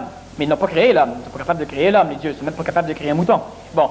Alors, lorsque nous confirmons la présence des dieux, nous confirmons une essence intentionnelle. Nous confirmons un facteur qui n'est pas créationnel, un facteur qui a pu engendrer la création, en confirmant le Dieu le plus bas, le Dieu de la matière, le créateur du ciel et de la terre, le Dieu du monde de la mort. Nous confirmons simplement la probabilité de l'existence d'une chose non créationnelle au-delà de la création qui aurait pu, intentionnellement ou non, engendrer le phénomène dans lequel nous vivons. Donc, c'est extrêmement intéressant de confirmer les dieux pour la simple raison que les dieux confirmés vont finir par se prendre en main. Lorsque les dieux du monde de la mort confirmés vont finir par se prendre en main, ils vont cesser de se réincarner à l'intérieur de l'homme. Cessant de se réincarner à l'intérieur de l'homme, ils vont cesser d'habiter l'homme. Cessant d'habiter l'homme, l'homme n'aura plus d'âme. L'homme n'ayant plus d'âme, l'homme va être totalement inidentifié, c'est-à-dire que l'homme n'ayant plus d'âme, l'homme ne sera plus un animal. Et qu'est-ce qui va arriver à ce phénomène divin? Il va énergétiquement être totalement absorbé par l'être humain, rendu dans une étape où le monde de la mort sera détruit par l'homme. Alors on parle de l'Apocalypse de Lazare de Saint Jean. On parle justement de cette dissolution du monde de la mort, où lorsque l'homme se donnera la mort, il ne pourra pas la trouver. Et tout le phénomène divin, toutes les mécanicités confirmées par l'homme vont devenir les serviteurs de l'homme. Parce qu'il faut bien comprendre que le maître n'est confirmé maître que par ses serviteurs. Si un serviteur ne veut plus écouter, le maître n'est plus un maître. Il devient serviteur lorsqu'il sort de chez l'homme. Exactement. Lorsque l'homme l'aura suffisamment confirmé, il l'aura nourri nécessairement, mais par la prière, lorsque l'homme aura confirmé ce phénomène divin, parce qu'il y a des égrégores de Dieu, mais il y a aussi un phénomène qui est gestionnaire du monde de la mort et du monde de la terre, et c'est le phénomène qu'on peut appeler Dieu si on veut, et là, l'homme le confirme. Lorsqu'il sera confirmé, l'homme pourra s'en servir comme esclave. Est-ce que la pensée ne serait pas une manifestation de l'esclavagiste, justement, La pensée, c'est divin. La pensée est une manifestation de Dieu dans l'homme. Et nécessairement, la pensée ne peut s'exprimer qu'à l'intérieur de l'âme, une partie réincarnationnelle des mémoires de l'homme dans Dieu. Comment la volonté cosmique peut-elle intervenir dans un cas comme ça? Bon, la volonté cosmique, il faut faire bien attention. Dans tout ce qui est créationnalisé, donc dans la création, cela inclut l'espace entre les super-univers qu'on appelle l'espace divin, intentionnel. Cela inclut les super-univers et l'espace entre les univers qu'on appelle le phénomène bouddhique. Cela inclut les univers et l'espace entre les univers qu'on appelle le phénomène supramental. Cela inclut nécessairement les galaxies et l'espace entre les galaxies qu'on appelle le phénomène mental. Cela inclut les planètes et l'espace entre les planètes qu'on appelle le phénomène astral. Et cela inclut le phénomène entre le phénomène atomique et l'espace entre le phénomène atomique qu'on appelle l'énergie vitale. Bon. Alors, lorsque nous parlons d'intentionnalité cosmique, nous parlons d'une farce. Il n'y a pas de volonté cosmique. Regardons ceci, j'ai déjà expliqué et on va expliquer très brièvement encore, c'est que qu'est-ce que c'est que de la volonté? La volonté, c'est une stagnation harmonique. La volonté, c'est une stagnation harmonieuse. Donc, il y a de l'harmonie. Et lorsqu'il y a de l'harmonie, on va dire c'est la volonté qui engendre l'harmonie. Mais l'harmonie est une condition mécanique. L'harmonie n'est pas intentionnelle, on n'a pas besoin de la théorie de Dieu pour engendrer le phénomène de l'harmonie, de la paix, de la guerre. Alors, dans cette création, il y a des forces qui se luttent les unes. Parle-moi en détail de l'état d'anégoïsation. Tu as parlé souvent de l'anégoïsation, mais pas de l'état. J'aimerais goûter plus énergétiquement ce que j'en perçois.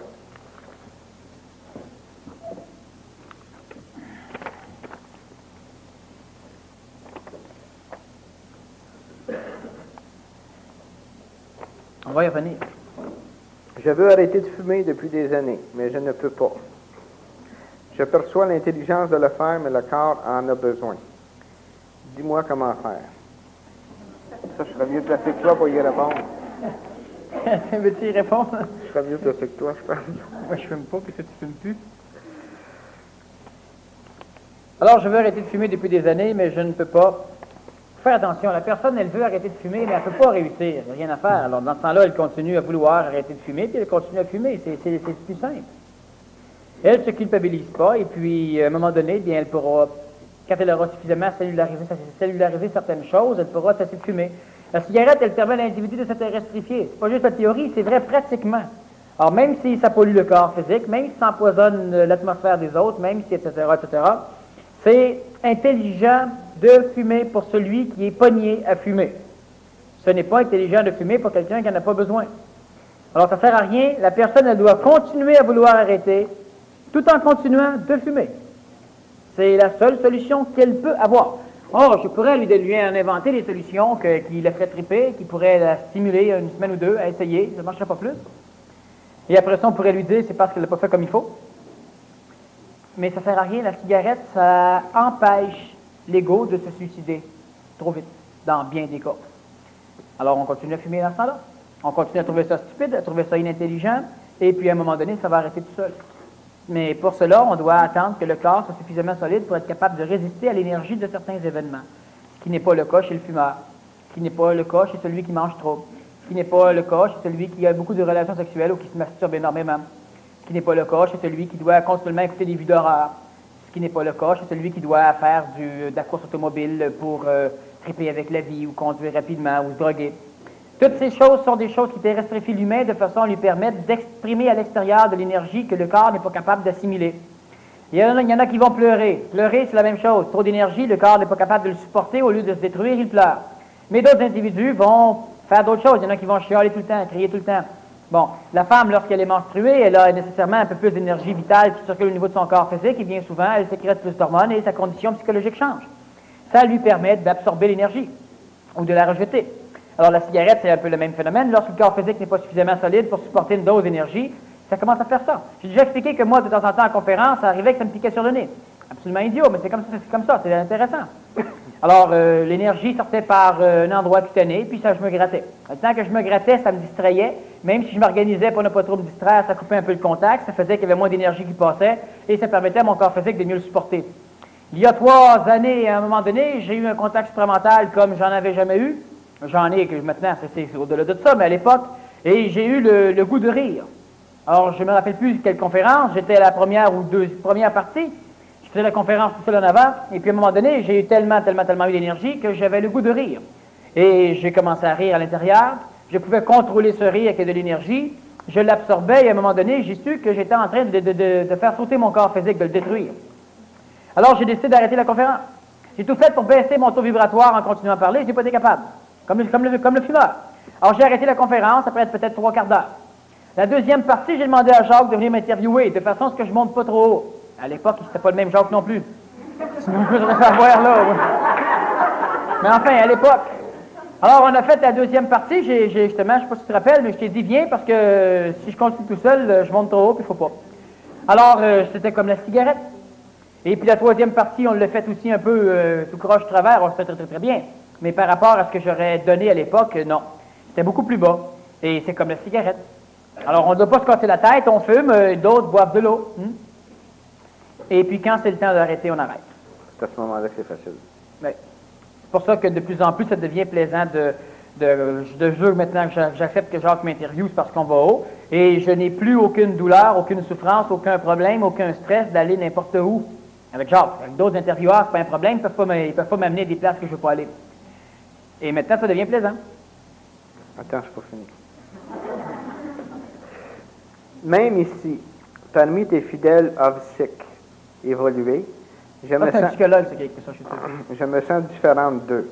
J'ai essayé d'être pareil, de m'ajuster, mon corps dit non. Ma différence m'amène une solitude absolue, celle que j'ai depuis ma naissance. Comment faire? Devenir ovsique ou fidèle à moi? De toute façon, l'humain doit toujours être fidèle à lui. Le corps de l'homme est sur terre pour former un double et disparaître. Le double pour faire disparaître la création. Quand le Nazaréen a eu sa fusion, pourquoi n'a-t-il pas commencé à résorber la création, puisque c'est notre rôle? Bon, alors la question, elle est mal posée. finalement, pourquoi le Nazaréen n'a-t-il pas commencé à résorber la création? Ben, il a commencé à résorber la création. Et puis maintenant, nous autres, on doit finir. Hein? C'est facile à répondre. Ça va? D'accord. Voilà. Il est d'accord, il n'ira pas plus loin.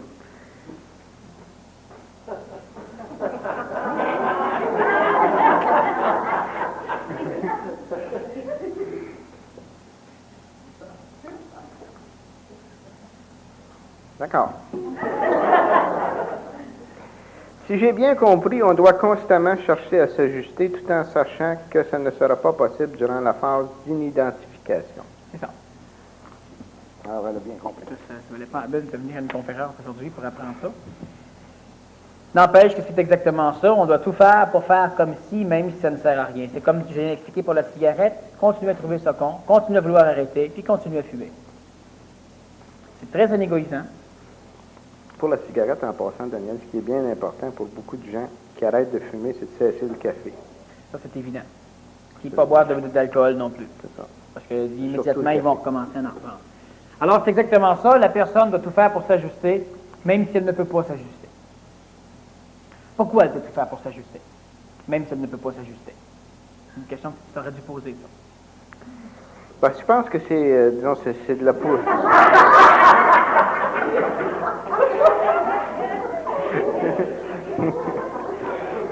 Mon ajusteur est rendu au-dessus de toi, là. Viens ici, tu là. Moi, il faut y répondre. Bon. Oui? Qu'est-ce que c'est que ça? Je me souviens plus. Et non, l'ajusteur est revenu. Ah bon? Alors, c'est coupé. Alors, à quoi ça sert de continuer à vouloir s'ajuster, même si on ne peut pas s'ajuster? C'est un peu comme la pensée positive, mais plus avancée. Ouais.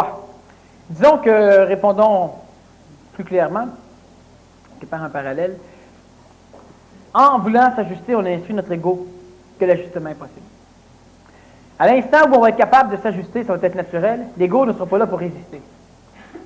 Si par contre, on n'essaie pas de s'ajuster régulièrement, au nom du fait qu'on n'est pas capable, que pour l'instant, c'est pas faisable, eh bien, lentement, l'ego, lui, on l'instruit simplement qu'ajustement n'existe pas. Lorsqu'on va devenir ajustable, bien, il va y avoir encore de l'ego. Et lorsqu'on va devenir ajustable, pendant la phase d'anégoïsation, eh bien, l'ego va lutter pour t'empêcher de faire une chose qui ne se fait pas. Il n'a jamais expérimenté l'idée que ça pouvait se faire.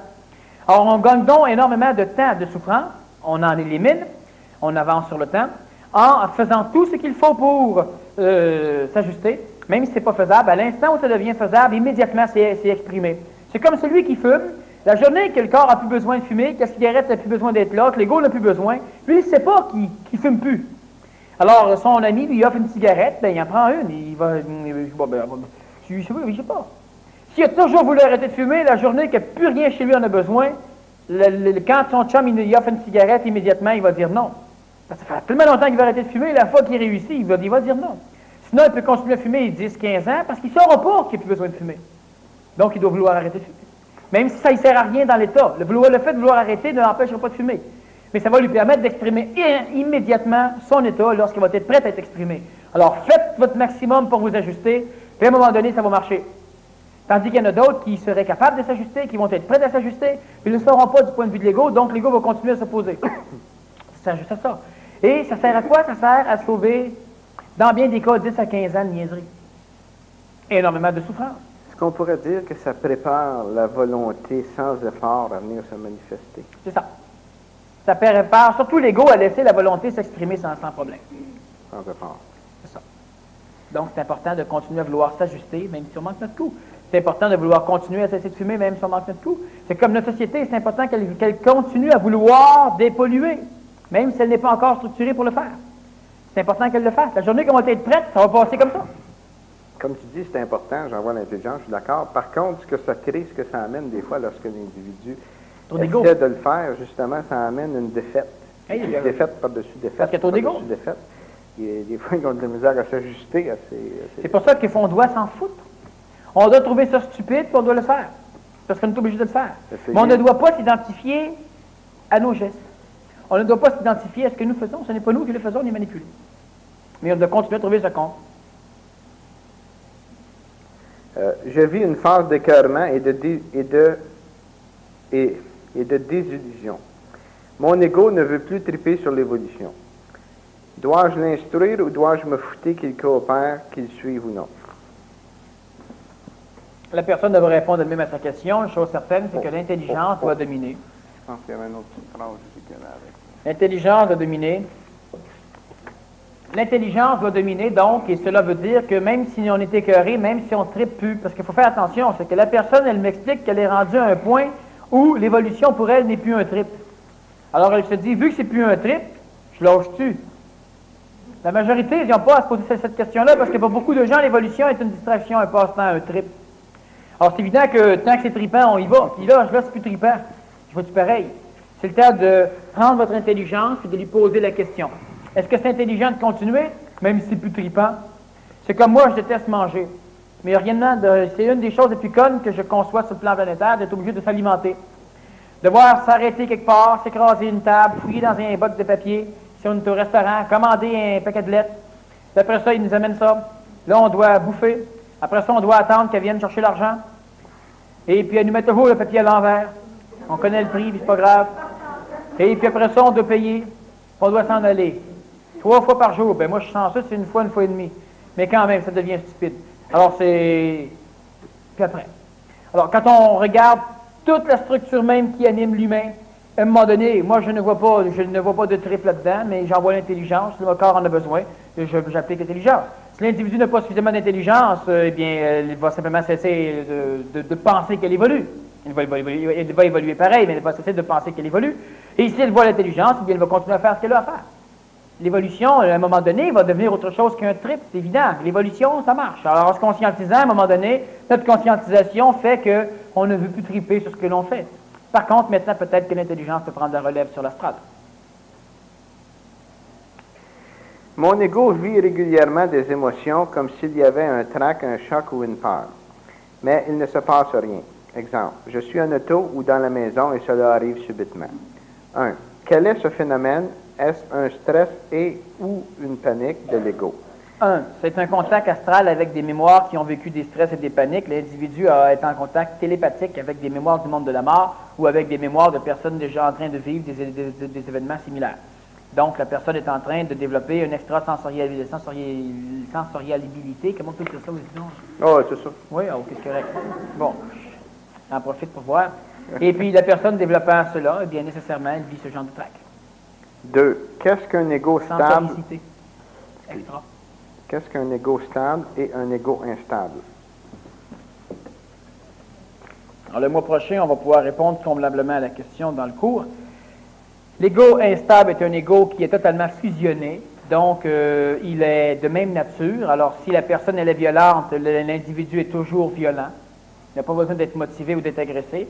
Si l'ego est stable d'une façon bénéfique, pacifique, l'ego est toujours en paix, il n'y a pas de problème. Un ego instable est un ego pluriconstitué dont les parties sont soudées ensemble et non pas fusionnées. Alors, les énergies sont extrêmement différentes d'un endroit local, d'une coordonnée locale, d'une partie de l'ego à un autre. Or, l'individu vit donc... tous les égos sont toujours en rotation à l'intérieur de l'âme. La rotation de l'ego permet à des constituants différents de l'ego de venir s'exprimer par la partie de l'interpréteur actionnel en contact avec le phénomène hypothalamique. Et en même temps, il y aura une partie d'un décodeur de l'ego qui sera en contact avec le phénomène thalamique. L'ego est toujours en rotation. Maintenant, l'ego peut vivre des rotations dans différents plans. Alors, l'ego peut être en rotation, disons que le plan de l'interpréteur actionique qui permet à la conscience de l'ego d'être réfléchi dans le système neuronique et dans le système hypothalamique pour donner une expression, est en haut. Alors, notre ego peut tourner, donc il est en rotation comme cela. Alors, la personne, elle a une apparente stabilité de conscience égoïque, c'est-à-dire que si elle est pacifique comme présentement, vos égos tournent à peu près toutes dans un sens particulier, et ce qui est, du point de vue de l'ego, en contact avec la conscience, reste le même. À un moment donné, on vous donne un coup de pied sur le tibia, et puis l'ego va tourner dans un autre sens. Alors, c'est une autre partie de l'ego qui vient se placer au niveau de la conscience. Alors là, on peut se mettre en colère. C'est la partie colérique qui vient. On peut avoir peur. C'est la partie de peur qui vient. Un ego stable, c'est un ego qui est fusionné, donc un ego qui est absolument de même constitution. Alors, quel que soit son ordre de rotation, de translation, de giration, ce qui s'exprime est, en grosso modo, la même chose, le même état. Un ego instable est un ego pluriconstitué dont les parties, dont les agglomérats sont soudés mais non fusionnés. Alors, il y a la peur, la gêne, l'enfance, le désir. Il y a un paquet de phénomènes expérientiels qui constituent l'ego, reliés à l'expérience du milieu comme à l'expérience réincarnationnelle. Et lorsque l'ego se met dans des gyrations différentes, eh bien, ce sont des parties différentes qui viennent s'exprimer au niveau de la conscience, ce qui engendre l'expérience hormonale dans le corps physique qui déterminant des émotions différentes. Et on a donc affaire à un ego instable en ce sens que ce qui est exprimé n'est jamais la même chose, jamais de même nature. Donc, c'est une instabilité psychologique. Tous les égos sont en gyration, donc sont toujours instables du point de vue moteur, du point de vue de leur mouvement, sauf qu'un égo qui n'exprime que la même chose semble être un égo qui ne bouge pas. Alors le terme stable devient plus ou moins précis dans son cas, et l'égo qui exprime différents phénomènes, une claque en plein visage, tu deviens rouge de honte, et bien nécessairement, l'égo, dans l'apparence, devient instable, même s'il est toujours aussi instable que l'autre, mais son expression devient pluralisée. Daniel, si l'homme est intentionnel à cet univers, alors l'énergie sert à quoi en dehors de cette création? Rien, absolument rien n'existe même pas. Okay. Existe-t-il d'autres sortes d'énergie que la nôtre et d'autres créations? Sinon, comment expliquer l'accident? Premièrement, il n'existe pas d'autres créations ou d'autres créations, et il existe effectivement d'autres formes d'énergie différentes de la nôtre.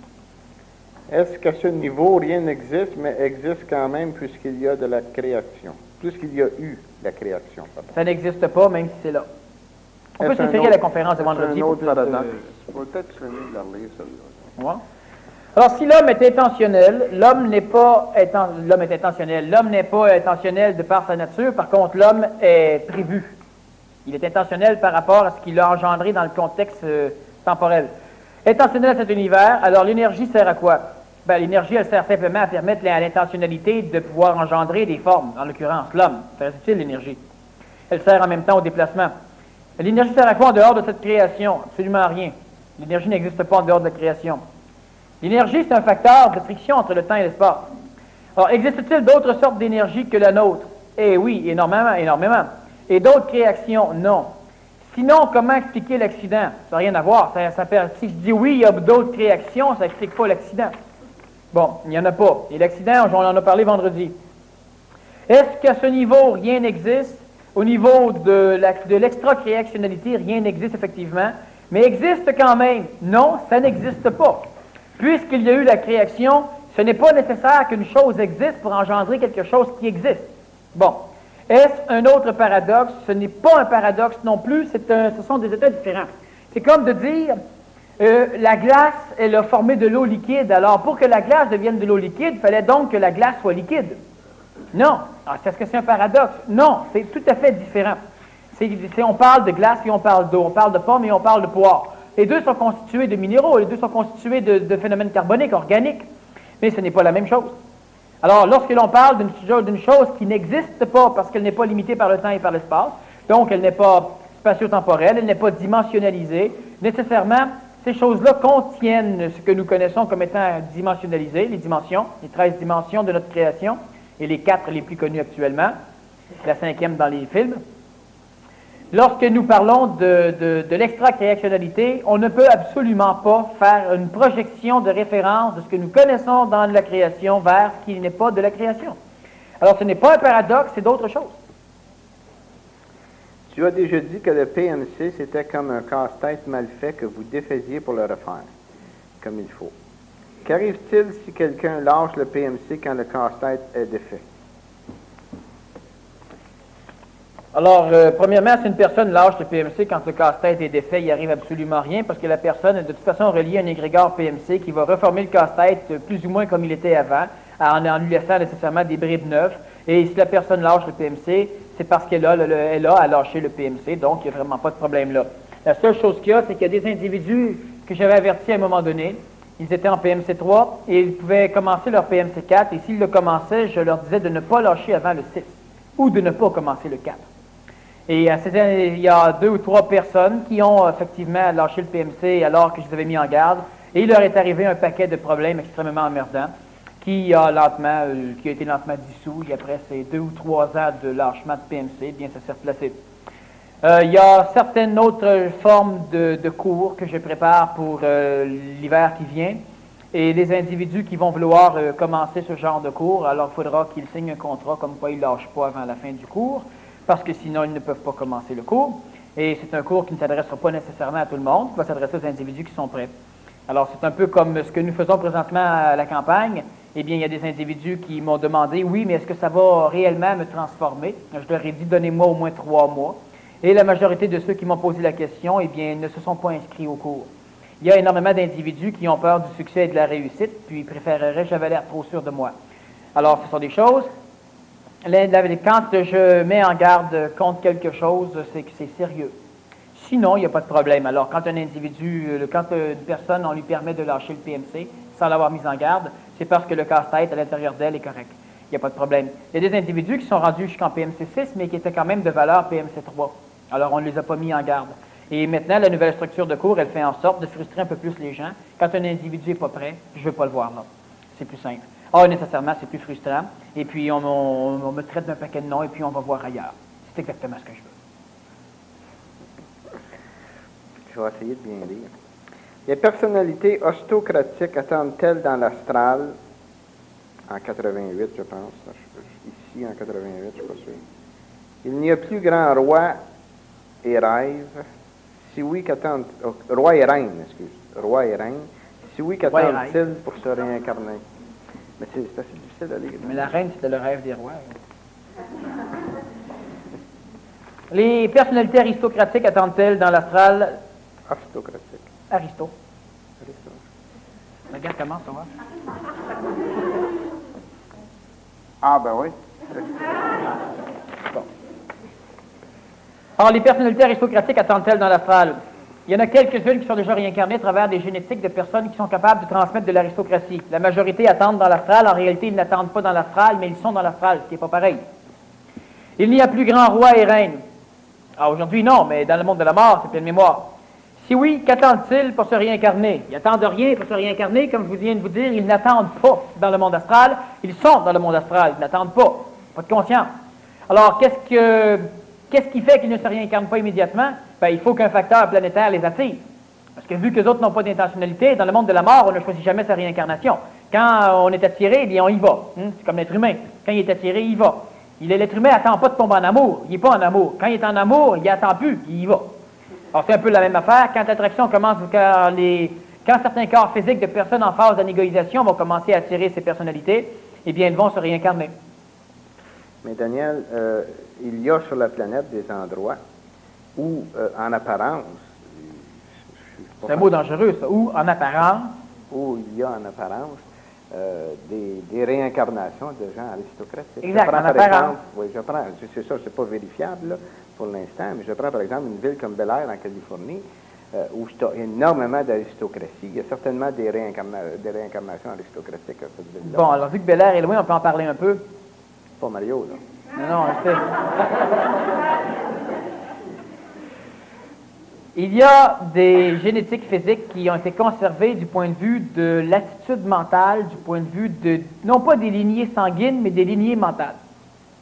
Alors, nécessairement, tu as certaines régions dans le monde, Monaco en est une, tu as Bel Air, bon, tu as certaines régions dans le monde où on a conservé des ondes de forme, donc des lignées astrales, qui permettent la réincarnation tampon, temporaire, de formes aristocratiques. Et de temps en temps, il y a l'intelligence a besoin de faire descendre des personnalités aristocratiques, mais pas des rois. Par contre, c'est des personnes qui ont côtoyé des rois et dans l'administration des États, maintenant de compagnie ou de ce qu'on voudra, ou au niveau politique aussi, parce que si on regarde la famille Kennedy, c'était aristocratique. Bon, certains ne les aiment pas, certains les aiment bien, c'est un mélange réincarnatif de bon et de mauvais, et une famille relativement puissamment géniale. Alors, c'était effectivement une lignée astrale aristocratique parce que toute la majorité des descendants de la famille ont été justement, juste qu'il y a eu plus qu'un président américain Kennedy. Enfin, il y a eu des tendances. On les a assassinés avant, là, mais il y aurait eu. C'est pas? Alors, donc, dans ces régions, dans certaines localités planétaires, ce n'est pas juste une apparence, mais ce ne sont pas des rois qui se réincarnent, les rois attendent. Quand un roi se réincarne, il faut faire attention. Quand un roi se réincarne, présentement, il se réincarne pluralitairement. C'est-à-dire que si on prend Bel Air, ça ne veut pas nécessairement dire que dans cette ville, les gens se réincarnent. C'est-à-dire qu'il y a réincarnation aristocratique. Là, ce sont plutôt des gens d'Europe, du Texas, oui, de New York, qui se réunissent dans une ville. La lignée astrale est conservée dans certaines régions. Et nécessairement, ça va se réincarner aussi. peut se réincarner en France, mais ils vont s'en aller soit à Monaco, Bel-Air. Au Québec, on a une région qui est en train de se développer pour recevoir des phénomènes aristocratiques, ça s'en vient. C'est dans les Laurentides, je ne dirais pas la place, parce que déjà là qu'il manque de logement. Et puis, il y a aux États-Unis, il n'y a plus qu'une place. De toute façon, il y a énormément de places. Washington en est une. Il y a... Mais Bel-Air Mais il y en a d'autres. Quel lien as-tu avec le Christ? Combien de temps Pas encore. a duré cette période d'inidentification? C'est des questions que tu ne veux pas répondre, tu as seulement qu'à me le dire, je vais me mettre ça en table. Dis-moi pas ça en avant comme ça. Ah, ça va pas? Mais non. C'est parce que je suis en période d'inidentification, moi. Combien? Je me juste pas.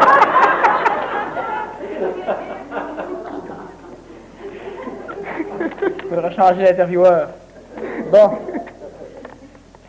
Combien de temps a duré la période d'inidentification du Christ? Je la mets à la fin aussi. Pose-moi-la comme ça. Parce que quand tu me les poses, les questions, je ne sais pas répondre. Alors, quand tu me laisses le temps de ne pas y répondre, je ne réponds pas. Il faut que tu m'accroches. OK. Je t'accroche en hypocrite. C'est ça. C'est bon pour ça. OK. Quelle est la différence entre l'impersonnalisation et l'inidentification? Majeur. L'identification appartient à l'être humain et l'impersonnalisation appartient au surhomme. Lorsque l'inidentification est terminée. L'identification va faire en sorte que n'importe qui va pouvoir dire « Hey, mettez un maître ». L'impersonnalisation, il ne pourra même absolument rien dire de toi, ça n'aura aucune personnalité. Mais l'identification admet toujours l'onde de forme. Par contre, celui qui vit l'inidentification n'est pas identifié dans l'onde de forme. Alors tout le monde pourra prétendre que tu es un dieu, et toi tu t'en fous, tu es inidentifié. Donc tu ne t'identifieras pas à un mot, à un dieu, à un habit, à une forme physique, à rien. Même pas à ta richesse de millionnaire. Tu ne t'identifies même pas à ça. Ce sont des outils. C'est intelligent d'être millionnaire, ça te permet d'accomplir des choses. Mais tu n'es pas identifié à ça, tu t'en balances. Alors, tu ne changeras pas de vêtements tous les jours en les mettant en poubelle. Si tu n'as pas besoin de rencontrer des gens qui ont besoin de ça. Tu t'en balances. Tu ne souffriras de rien. Tu es inidentifié, mais les gens te mettront une personnalité. L'impersonnalisation ne se fait pas dans un corps physique. Il n'y a aucun être humain impersonnalisé qui a un corps physique. C'est au-delà du phénomène supramental. Tout à l'heure, on en a parlé. Alors, il y a une différence majeure. L'identification s'adresse à l'être humain. Et l'impersonnalisation, ça s'adresse à un phénomène cosmique. Donc, en partant, c'est l'être cosmique qui va le vivre et non pas l'être humain. On pourra se référer à la première partie. Comment devenir riche matériellement? En accumulant de l'argent. Comment devenir riche matériellement? Bon. Ça avait, il faudrait que tu me la poses à un moment donné, là, quand je suis parti, là, tu sais, là. Oui, mais pas assez. Ça me plaît pas d'y répondre. La conscience qui intègre des incarnations le fait donc sur le plan astral. Pendant ce cheminement, qu'est-ce qui s'anime pour le même être sur ces autres plans? On finit le reste. Je ne vais pas partir. Après ça, devrait baisser. Non, c'est bon. Mets-le en arrière. Oui, mais j'ai hâte d'arrêter de lire et d'en poser. C'est ça. Moi, j'ai hâte qu'on finisse les questions, puis après ça, on va La préscience d'être ici et de vivre sur une autre galaxie en même temps est-elle des mémoires archaïques suspendues par rapport à l'illusion terrestre ou est-ce vraiment la créativité en conscience sur ces autres plans? Non, c'est une manipulation astrale. Comment as-tu vécu cette phase d'anégoïsation? C'est à toi, ça. Ouais, j'ai pas besoin de ce papier. Ces questions-là, je veux pas avoir les papiers. Je veux que tu les poses, tu les reposes à ta façon.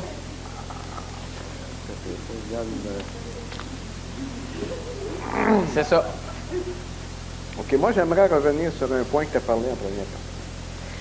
Lorsque tu mentionnais que ce qu'il y avait à faire lorsqu'on avait des bas, c'était de continuer à vivre. C'est très intelligent, c'est une réponse bien claire. Maintenant, tout être humain, je pense, en tout cas, jusqu'à un certain point, on se dit tous, après, quand on regarde en arrière, dans le passé, eh bien, ce que j'ai vécu, ça n'a pas été si pire que ça. Et puis, on en vient à un point, à un moment donné, où beaucoup d'entre nous se disent, ce que je vis là, ça sera peut-être pas si pire que ça. Tout ce que j'ai vécu dans mon passé, j'ai pu en rire après. J'essaie d'en rire maintenant, puis c'est pas facile. Mais lorsqu'on est dans le bas comme ça, Daniel, inconsciemment, tous les gens ressentent qu'ils vont sortir du bas puis ils vont remonter. Mais quand même, c'est des périodes excessivement souffrantes dans certains cas.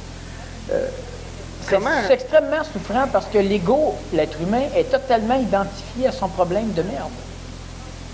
Comment ne pas s'identifier si l'identification du problème de merde est ce qui le fait souffrir? Comment renverser ça pour ne pas s'y identifier? En ne s'identifiant pas à ça. Oui, ça c'est une réponse très claire, très précise, très facile. Très facile, je suis Tu me d'accord. demandes comment le chat peut-il échapper en devenant un chien? Oui. OK. Est-ce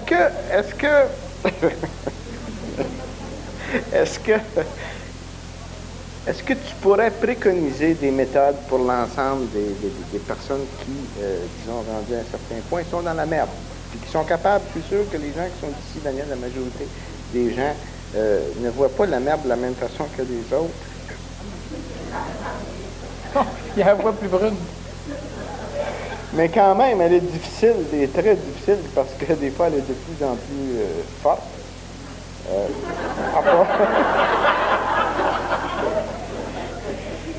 C'est bon, on devient sensible, fait qu'on sent plus. C'est ça, c'est ça.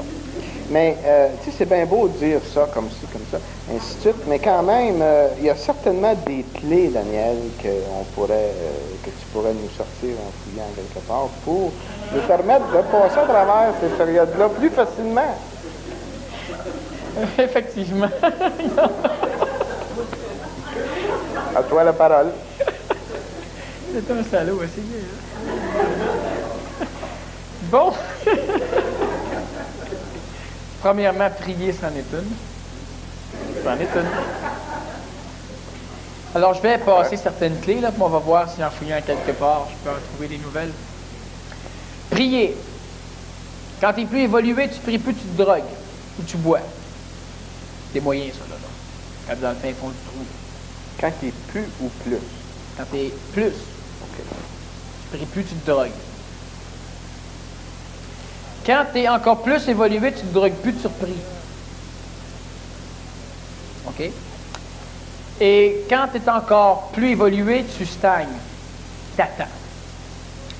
Alors, la chose, c'est que l'être humain doit immédiatement, on parle de clé, s'entraîner immédiatement à devenir patient.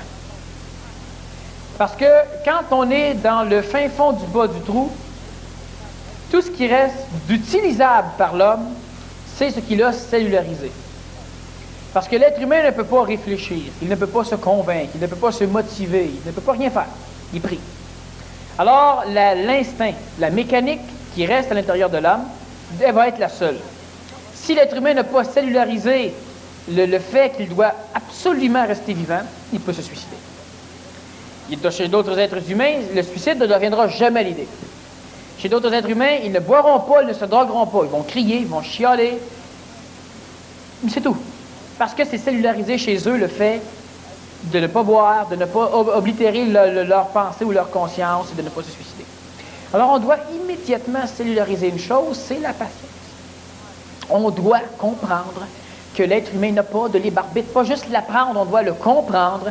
Et on doit comprendre aussi que quand on est rendu carrément dans le fond d'un trou, c'est qu'il y a des choses que notre ego, que nous voulons faire, qui n'est pas convenable de faire, soit parce que ce n'est pas le temps, donc on est en avance sur notre temps.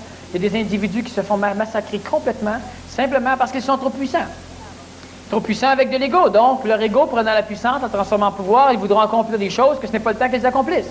Alors, vu qu'ils n'ont pas l'intelligence de fermer le grand gueule et de s'asseoir pour jouer aux échecs, eh bien, nécessairement, on les rend malades. On leur fait faire des faillites, on les rend pauvres, on leur empêche, on leur élimine les outils qui pourraient leur permettre d'exprimer une chose quand ce n'est pas le temps. L'individu va dire « Ah oui, mais là, je t'ai écœuré, moi, cette réponse-là, c'est pas le temps, c'est pas le temps. » C'est pas le temps. Il n'y a rien à faire. L'individu en veut un autre, bien, on peut lui en donner 150 000 autres, mais la vraie réponse, c'est pas le temps. Alors, on doit cellulariser immédiatement la patience. Si tu veux une clé qui s'adresse à l'être humain qui a de l'intelligence, c'est celle-là. Présentement, tout va mal, il n'y a rien qui fonctionne. C'est simplement parce que c'est pas le temps, c'est pas le temps pour toi, et tu t'es accroché à un rouage qui te fait ralentir parce que ce n'est pas le temps. Comme je t'ai expliqué à un moment donné, tu n'es pas millionnaire. Chaque fois que tu fais de l'argent, tu la perds. Tu la donnes au centre de l'universalité et tu bâtis un centre. Et il n'y a rien de pire que pour perdre de l'argent que de bâtir un centre d'évolution. D'ailleurs, le centre ici est le seul qui marche encore. Les autres font faillite les uns après les autres. Ah, un centre qui date d'1 an ou de 2 ans n'a pas encore fait faillite, ça va de soi. Mais quand on parle d'un endroit de classe, on en perd de l'argent. Et pourquoi? Eh bien, simplement qu'en bâtissant des structures comme celle-là, comme je t'ai déjà expliqué à un moment donné, présentement, toi, tu n'as pas besoin d'argent. Tu pourrais être millionnaire quand tu vas arriver à comprendre, puis quand tu vas faire de l'argent, c'est pas cesser de la donner. Oh, je ne veux pas la donner. Non, non, d'accord, tu ne peux pas la donner, mais quand il y a une personne brillante que tu rencontres, tu es prêt à l'aider. Faut pas. Pourquoi? Parce que c'est pas le temps. Tu vas la pourrir. C'est pas le temps. Alors, nécessairement, quand tu vas décider, comme je t'ai déjà expliqué, là, on parle de quelqu'un qui est dans un trou, tu n'es plus dans un trou, si tu comprends les choses, là, mais on parle de l'exemple. Alors, un individu qui est dans un trou totalement, c'est parce que ce qu'elle veut faire avec sa réussite ne doit pas être fait immédiatement. Quel que soit l'être humain qui est dans une forme d'évolution, et ça, c'est l'être humain en général sur la planète Terre, lorsqu'il est dans le trou, alors, je ne parle pas, moi, d'un haut et d'un bas, là, qui fait sécréter l'animal humain. On parle d'un impasse, qui semble être un impasse. C'est jamais un mur. C'est le mur du mois dernier, là. Bon, alors, ce n'est jamais un impasse, ce n'est jamais un mur réel, mais l'individu ne voit qu'un mur. Alors, nécessairement, si c'est cellularisé, que, oh, de toute façon, je vais m'en sortir. En attendant, m'a commandé ma pizza, va manger mon beurre de peanut. J'ai pas d'argent. Je vais m'en sortir pareil, puis il m'a travaillé pour, puis ça va finir par venir. Ça va quand c'est cellularisé. Mais l'individu qui ne l'a pas cellularisé doit au moins comprendre l'idée même que de toute façon, s'il est dans un impasse total, c'est parce que son succès va servir contre l'humanité ou contre lui. Et l'humain va dire, ben non, moi je veux simplement, si j'aurais des millions de dollars, j'aiderais Sainte-Justine. Justement, faut pas. Sainte-Justine doit payer un karma et payer pour ramasser son fric. Ah, tu n'as pas compris ça. Ah ben voilà le problème, faut que tu fasses rien. Et là, tu pourras peut-être être riche, être dans ton petit domaine, renfermé, puis rien faire, pas le temps. Là, tu te dis, oui, mais si je suis millionnaire, à quoi ça me sert d'être millionnaire? À rien. Ça te permet d'être dans un impasse confortablement. C'est tout. Ça te permet de devoir attendre de toute façon que le temps vienne, que ça te le temps d'accomplir, mais au lieu de l'attendre dans un impasse pauvre, tu l'attends dans un impasse riche. Tu pêches. Tu ramasses les poissons, tu les remets à l'eau. Pas besoin, parce que ta servante en a acheté plein. Bon, tu étais riche. Alors, simplement cela. Et à un moment donné, qu'est-ce qui va arriver? Bien, il va arriver que tu vas fouiner, tu te promènes, puis il y a des individus qui vont venir te dire c'est le temps. Comment un individu vient te dire que c'est le temps? Eh bien, l'individu absolument génial vient te suggérer des idées. Il ne sait pas que tu es riche. Il ne faut pas que ça se sache, parce que là, puis ça, tu trompes totalement le phénomène encore de la logistique du temps. Tu permets à des astrales, à des égaux de penser que c'est le temps, parce qu'ils ont hâte. C'est pas ça le temps. Alors, l'être humain qui est dans un impasse totale, c'est simplement parce qu'il a des désirs astrales qui ne sont pas applicables présentement. Et s'il aurait de la puissance, eh bien, il essaierait de tout faire pour l'appliquer, nécessairement, il se casserait la gueule. C'est-à-dire qu'il se la casse déjà la gueule. C'est pourquoi il est dans un impasse. S'il vivait une vie impersonnalisée... Ah, il n'y aura pas de problème. Mais juste pas au une vie niveau que tu l'expliquais tantôt. Non, ça va de soi. Au niveau, disons, anégoïque. Ouais. Alors, il n'y aura aucun problème. Il ne vivrait pas d'impasse. Pas d'impasse idiote. Il serait dans la même position, mais la Oui. position ne l'affecterait pas. Est-ce que l'individu, justement, suite à ce que tu viens de dire, ne doit pas être dans cette impasse-là pour être au neutre, pour ne pas avancer ou reculer ou aller de Oui, côté? c'est qu'il faut que tu apprennes à être... vois-tu, tu t'en viens, toi, et puis tu t'accotes sur un camion avec ton automobile. Là, tu t'écrases. Tes roues tournent sur l'asphalte dans l'air. On dit dans le beurre, mais finalement, c'est dans l'air. Bon.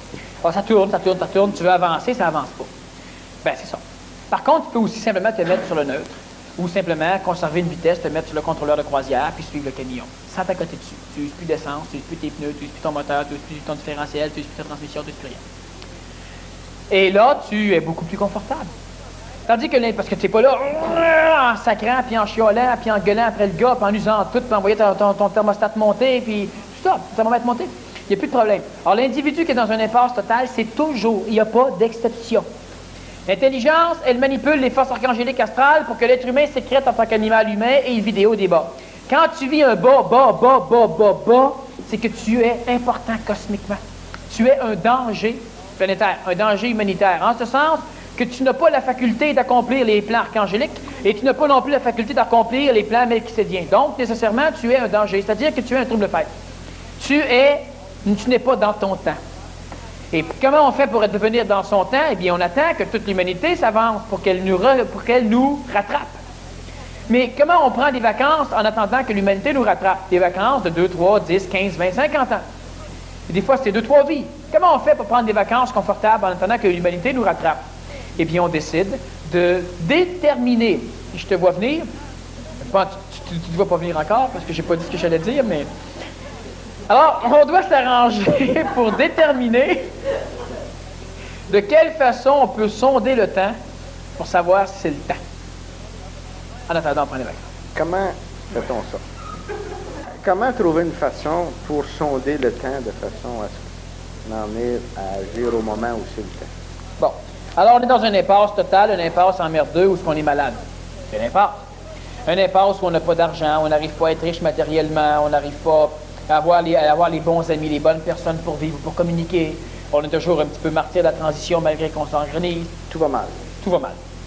Alors, comment on s'organise pour prendre des vacances? Et on prend des vacances en cessant simplement de vouloir accomplir des choses que ce n'est pas le temps. Et comment on fait pour savoir si le temps est le temps? C'est une question qui est dangereuse parce que l'ego peut appliquer des choses et l'ego peut se faire charrier royalement par le plan astral. Alors, ce qui fait que si je ne réponds pas convenablement, je me fie sur toi pour continuer à pousser et on pourra arriver à expliquer des choses. Bon. Premièrement, la meilleure façon de savoir si c'est le temps, c'est le pile ou face. On dit qu'il n'y a pas de hasard, mais tu cours après à ce moment-là. Mais non, pas le hasard. Il n'existe pas. Le hasard, c'est un phénomène astral, c'est une coloration. Le hasard, c'est exactement comme si le comte de Saint-Germain avait bâti une structure aléatoire où les humains qui n'ont pas à être en contact avec lui par aucune mécanisme d'intelligence n'arrivent pas à prendre de décision. Alors, il lance une pièce de monnaie dans les airs et la mécanique aléatoire, qui est tout à fait assujettie au phénomène évolutif de l'humanité, va faire en sorte que l'humanité va décider. Alors, s'il y a plus de pourcentage d'humanité qui est pour, eh bien, ta pièce tombe sur ce que tu voulais, pas que ce soit pour. Maintenant, l'individu, lui, lorsqu'il a fait un pile ou face, il a pile. Et là, il se dit, parce que bien souvent, l'individu dit, c'est face, j'y vais, c'est pile, j'y vais pas. Il lance, passe, non, face, j'y vais. Ouf, va recommencer. En réalité, la pièce, elle fait juste lui dire quelle était son opinion.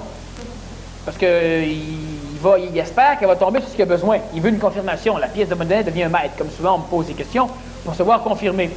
Alors, toute cette structure du hasard de la pièce de monnaie, qui peut tomber sur la tranche de temps en temps, mais qui souvent tombe sur les côtés, sur une face, c'est une structure lazaréenne, donc saint-germique, qui est le choix de l'humanité.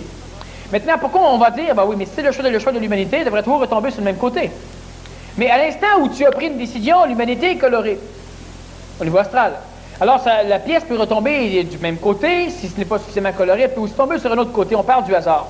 Et on a même des structures mathématiques qui ne marchent pas souvent pour arriver à comprendre le potentiel de ce hasard. Est-ce qu'elle peut te faire descendre un petit peu plus bas encore, la pièce? Oui. C'est un choix d'humanité. Donc, ça devient collectif. Si l'humanité peut être jaloux de ta possibilité d'avancer, nécessairement, tu peux descendre plus bas. Par contre, c'est pourquoi je dis que ça peut être dangereux. Par contre, il y a le phénomène du hasard, où tu lances ta pièce de monnaie et tu regardes la réponse, et c'est Saint-Germain qui te répond. Pas besoin de prier, là. Saint-Germain, c'est pas un être humain avec un chapeau. Bon, c'est une forme qui n'est pas impersonnalisée, mais qui est presque impersonnalisée. Alors, c'est quelque chose d'autre. C'est un phénomène énergétique, c'est un état. Alors, donc, tu lances ta pièce de monnaie, et puis tu as la réponse. Alors, je vous donne un exemple. Un exemple bien banal. Est-ce que c'est le temps d'investir à la bourse? Alors, c'est simple, tu dis, et c'est là qu'on doit faire attention au phénomène de l'ego, où on laisse à l'humanité le choix de choisir pour nous, plutôt que de vérifier si le temps est là pour ça. C'est un exemple que je donne. Est-ce que je dois investir tout mon argent à la bourse? Tout mon argent, on ne doit jamais faire ça. Alors, tu veux l'investir à la bourse. Eh bien, tu réfléchis à qu'est-ce que tu peux donner comme épreuve à Saint-Germain pour que celui-ci, mais tu n'as pas besoin de penser à Saint-Germain, mais il y a une épreuve difficile qui ne se peut presque pas, et là, si ça marche, ça va fonctionner. Je te donne un exemple, pour moi. À un moment donné, j'ai une antenne télescopique sur mon automobile. Toutes les antennes sont pas mal de télescopiques, il y a même des électriques télescopiques. Bon. Donc, alors, elle disparaît dans la carrosserie, puis elle peut ressortir. Et puis, ces antennes-là, de temps en temps, ça ne marche plus. Hein? Bon. Le mécanicien m'a dit c'est parce qu'il y a plein de marde qui se pognait après. Je suis sûr que c'est pas ça, j'ai vérifié, puis c'est de la poussière. Bon. Alors, tu éteins ta radio, tu éteins ton automobile, puis elle est supposée rentrer, puis quand tu rallumes la radio, elle est supposée sortir. Et de temps en temps, après quelques temps, ça ne sort plus ou ça ne rentre plus. Alors, la mienne, elle ne rentre plus. Puis je ne me dérange pas. Je suis toujours branché. Alors, elle ne rentre plus. Et puis, à un moment donné, bien, je pose une question pour vérifier si c'est le temps de faire certaines choses. Et puis, si c'est le temps, eh bien, qu'est-ce que je peux bien vérifier? La pièce de monnaie, c'est trop con. L'astral s'en occupe tout de suite. Qu'est-ce que je peux bien vérifier? L'antenne, elle ne rentre plus, puis le mécanicien m'a dit qu'il fallait changer le moteur, etc. Bon. Ah, ben, c'est impeccable. Si, quand je vais partir mon automobile, quand je vais éteindre ma radio, si l'antenne rentre, c'est parce que c'est le temps. Je sais qu'il ne peut pas rentrer l'antenne. Alors là, je ne peux pas me faire charrier. Alors, j'embarque dans l'automobile, j'allume la radio, j'éteins la radio, et l'antenne rentre. Il faut avoir un ego capable de supporter ce genre de choses, par exemple, parce que sinon la personne devient folle. Bon. Alors là, une fois que c'est réglé, bien, je sais que c'est le temps. C'est simple, hein? Elle vient peut-être pas folle, mais elle se fait charrier en Ouais, ben c'est ça que je veux dire. Il y a des gens qui ont commencé à vivre comme ça, puis que Martin, ils partent de chez eux, puis ils arrivent, première lumière est rouge, ils attendent, on change au vert. Deuxième lumière est rouge, ils attendent, on change au vert. Troisième est rouge, le matin, c'est pas ma journée pour aller travailler, je reviens d'abord. Ça, ce que je viens de dire là, c'est que j'ai connu des gens qui l'ont vécu. Après trois lumières rouges, je reviens d'abord. Ah oui. Ils ont reviré de bord. Mauvaise journée. Comment est-ce que... Quelle sorte de vie que... Mais moi, ce que je fais, c'est que je prends les rues que les arrestants. C'est que... tu penses au patron? Si Mario, il n'y a pas de problème, il est juste à côté. Il n'y a pas de numéro, il peut rentrer tout le temps. Ce qu'il faut comprendre de l'idée, c'est pourquoi j'ai expliqué, puis c'est pour ça qu'en poussant complètement, on peut arriver à trouver des structures que ceux qui n'ont pas à comprendre ne comprendront pas. Mais c'est pourquoi j'ai expliqué que la réponse peut être relativement dangereuse parce qu'il y a le charriage astral à l'intérieur. C'est pour ça que le pile ou face, c'est la solution, mais le pile ou face, c'est le danger. C'est pourquoi l'être humain doit être suffisamment capable de supporter une vérification temporelle suffisamment grandiose et suffisamment puissante pour qu'elle ne puisse pas être assujettie aux manipulations astrales. Mais le problème qu'il y a, c'est que si elle est suffisamment grandiose, cette vérification temporelle, n'étant pas manipulée par le phénomène astral, c'est que si la personne a la réponse, son ego peut ne pas la supporter. C'est ça qui est le problème. Alors, je donne un exemple. Par exemple, tu vas dire, tu vas dire, j'ai une crevaison pour mon automobile et puis ici, je dois faire telle chose, eh bien, je veux que le pneu soit réparé. Alors, tu sors, tu vas vérifier ton automobile et le pneu est réparé. Et je connais beaucoup de personnes, quand je dis qu'ils virent folles, eh bien, dépendant des vérifications, il y en a qui vont carrément capoter. Alors, c'est pourquoi on doit faire des choses. Maintenant, c'est évident que si on dit, bon, bien, c'est bien simple, alors si c'est le temps, je veux guérir de ma maladie. Mais non plus avoir de dents plombées puis plus de dentier, mais d'art repousse instantanément.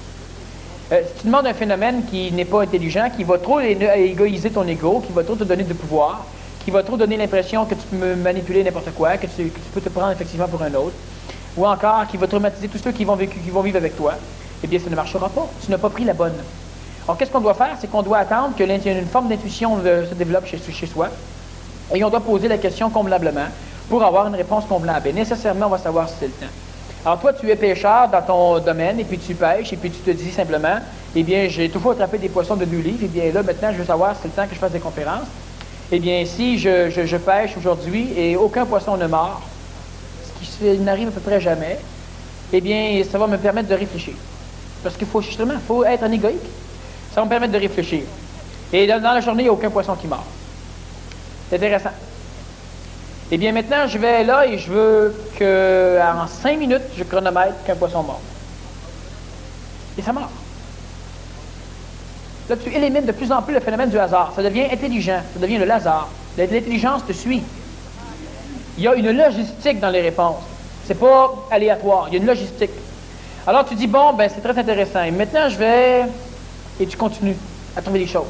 Tu lâches les poissons, là? Oui. Moi, je t'écoute, là. Je vois ça. Et puis... je sais ça. Ce que tu dis, là... Je pense qu'on a pas mal tous essayé ça à un moment ou non, pas convenablement. Pas convenablement. Tu sais, poser une question intelligente ou poser astralement une bonne nuance. Tu me poses des questions que je réponds. Il y a beaucoup de personnes qui ont essayé de me poser les mêmes questions. Ils vont dire, ben moi, j'ai essayé, puis ça n'a pas marché.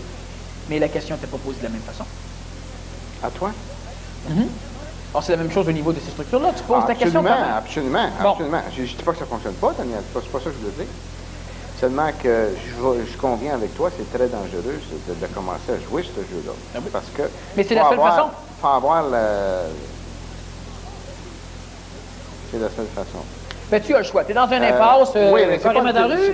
Disons que tu utilises, là, tu donnes l'exemple d'utiliser une béquille pour le savoir. Mais tu peux aussi bien te poser une question, puis la réponse qui rentre, et tu fonctionner comme ça.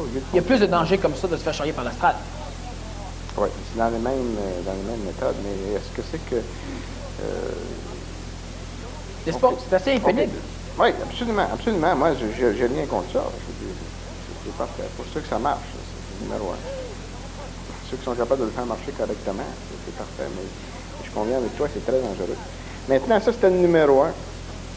Numéro 2, ça c'était quoi? La foi, Daniel, si tu ris, je vais t'en suggérer une. La foi de savoir qu'il y a plus de solutions que de problèmes.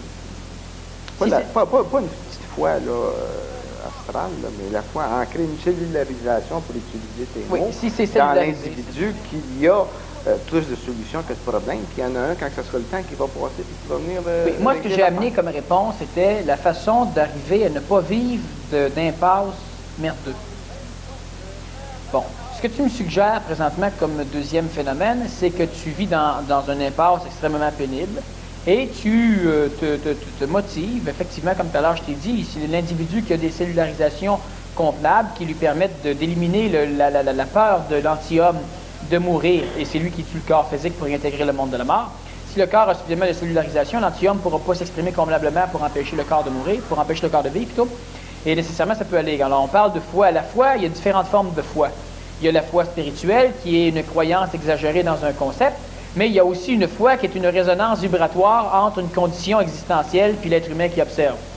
Alors effectivement, si on parle de cette foi intelligente, qui est une résonance vibratoire entre un événement ciel et l'humain qui observe, eh bien nécessairement tu peux, en réalité, c'est pas que tu vas considérer énergétiquement qu'il y a plus de solutions que de problèmes, ce qui est un phénomène faux.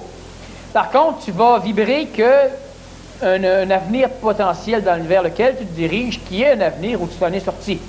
Et là, l'interprétateur psychologique, c'est-à-dire l'ajusteur psychologique, l'intellect, va s'arranger pour te donner une manière d'arriver à intellectuellement comprendre ce que tu perçois. Et là, tu vas motiver ton ego par la pensée intellectuelle en disant que de toute façon, il y a plus de solutions que de problèmes. Parce qu'effectivement, il y a plus de solutions que de problèmes. Le problème, c'est de trouver la bonne solution. Et ça, c'est autre chose. Ça vaut pas, même s'il y en aurait 25 000 solutions. Mais la personne qui est capable d'attendre mentalement que les solutions se présentent, justement. Donc, immédiatement, la solution va venir. Ça va être extrêmement rapide. Elle va commencer à vivre une phase de luxure, même si elle est confrontée à un mur. Et on en revient à la personne qui lentement se sort de ses problèmes, mais qui retombe dedans chaque fois qu'elle fait quelque chose qu'elle ne sait pas. Pourquoi?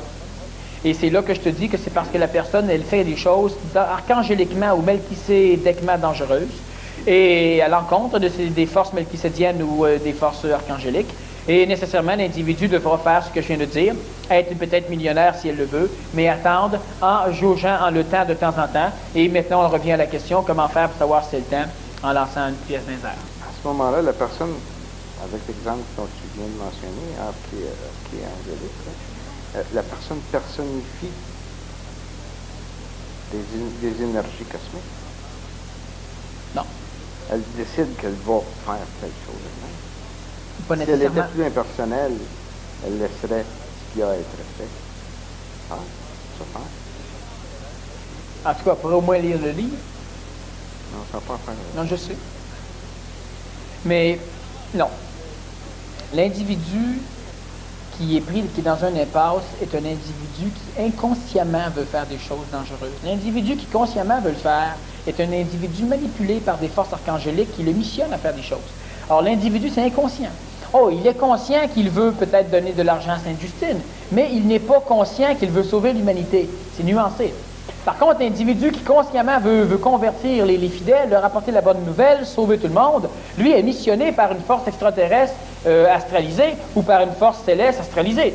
Alors lui, il va réussir. Il va avoir des petites souffrances comme ça, parce que Dieu ne veut pas qu'il se prenne pour Dieu à un moment donné. Bon, c'est tout. Mais il va réussir. Ils ne sont pas dans des impasses totales. Il aura la foi spirituelle, il aura les croyances spirituelles, l'énergie d'un égrégore particulier, c'est au bout. Mais l'individu qui vit une forme de conscientisation, qui vit une forme de mutation, de temps en temps, il risque d'exprimer des gestuelles dangereuses. Une personne a dit, moi, je veux faire des conférences. Pourquoi? Pour développer ma pensée, ma parole. Oui, mais en faisant ces conférences, elle vient peut-être jouer dans les plates-bandes de phénomènes melchisédiens qui n'en veulent pas. C'est pas sa pensée qu'on ne veut pas qu'elle développe, mais c'est sa grande gueule qu'on ne veut pas entendre. Alors là, la personne, elle ne comprend pas. Comment ça se fait que là, elle est malade? Bien, on va lui dire, oui, mais c'est parce que tu veux faire des conférences. Bon, ben, je veux en faire, puis je veux pas en faire. Tu sais, moi, personnellement, je m'en balance. C'est vrai qu'elle s'en fout. Mais si elle est en santé, elle va en faire. Elle s'en fout, mais elle va en faire. Alors, immédiatement, elle est malade. Elle ne peut pas en faire. la personne va dire, oui, mais moi, non, mais moi, personnellement, tu sais, chiant, on ne fait pas de conférence. C'est un fait. Mais elle va en faire si elle est en santé. Qu'est-ce que c'est qui est la mécanique, là, Daniel, qui fait faire ça? Là? Que si elle est en santé, elle va aller en faire, mais qu'elle comprend quand elle n'est pas en santé, qu'elle n'en fait pas. Comment est-ce que le jeu astral, oui, qu'est-ce que c'est qui se passe dans l'individu là, pour qu'il fasse ça? Là? Parce qu'il y a beaucoup de gens qu'on connaît qui sont attirés vers ça. Pas des conférences ou n'importe quoi, mais c'est un exemple, justement, ouais. de quelque chose que non, moi, je le ferais pas. Mais tu le ferais en tabarouette, alors on te casse la gueule pour que tu le fasses pas. Parce que c'est pas question de compréhension, c'est question d'attirance. Tu le ferais. Alors, qu'est-ce que c'est qui se passe? C'est pas compliqué tellement. Au niveau énergétique, notre individu, lui, il est dans une phase temporelle où il sent qu'il doit attendre. Il sent inconsciemment. L'ajusteur de pensée le sait. L'individu doit attendre. Nécessairement, vu que l'individu doit attendre, l'individu n'a pas de goût astral, donc il ne tripe pas nécessairement sur une chose plutôt qu'une autre. Donc, il sait inconsciemment, mais consciemment du point de vue de l'ajusteur de pensée, mais l'ego ne le sait pas, qu'il doit attendre. Il doit occuper le temps matériel, attribué à son corps physique et à son corps astral, en attendant que le temps cosmique puisse, chronométriquement parlant, arriver à le rejoindre. Donc, il doit attendre l'évolution de quelque chose d'autre. Ça peut être la libération d'un autre individu sur la planète, ça peut être l'évolution de l'humanité, ça peut être un nouveau gouvernement qui va être en place, ça peut être quelque chose. C'est un événementiel qui n'est pas encore là. Il sait qu'il doit occuper son temps. Mais là, pour lui, occuper son temps, étant donné qu'il est suffisamment énergétique, il le sait consciemment, mais l'ego ne le sait pas, donc c'est inconsciemment su chez l'individu. Il pourra en parler, mais l'ego ne peut pas le vibrer, qu'il doit occuper son temps, alors il va occuper son temps. Il va occuper son temps comment? Bien, s'il est absolument énergétiquement prêt, il va occuper son temps comment? En faisant des conférences, par exemple. Mais c'est ça qu'il y a, c'est qu'il ne faut pas qu'il fasse ça. Ça, c'est une des occupations qui lui est interdite. Alors, tout ce qu'on fait, c'est qu'on l'occupe. On le rend malade, il est occupé. Alors, vu qu'il s'occupe, ben, il est occupé, voilà. On brise son genre, il est occupé. Et on l'occupe. Mais serait-il pas plus facile d'enlever ce goût de faire de la conférence? On ne peut pas l'enlever parce que le goût de faire des conférences est un goût qui est en harmonie avec le phénomène même du contact de l'ajusteur de pensée. Alors, si on fallait qu'on coupe le contact avec l'ajusteur de pensée, mais l'ajusteur de pensée il est soudé et en fusion, donc on ne coupe pas le contact. C'est beaucoup plus facile du point de vue cosmique de laisser toutes les choses telles qu'elles sont et de donner de la marque. Ouais. Ah, toi, t'aimes pas ça, mais je parle du point de vue cosmique. Si tu le prends, là, au lieu de lui donner le goût des conférences, tu lui donnes le goût de lire le livre d'Urantia. Oui, il va lire le livre d'Urantia et avoir le goût d'en parler. Ça va augmenter son goût, il va le rendre plus malade. Ça va le rendre plus malade. Alors, on fait une pause et puis on revient.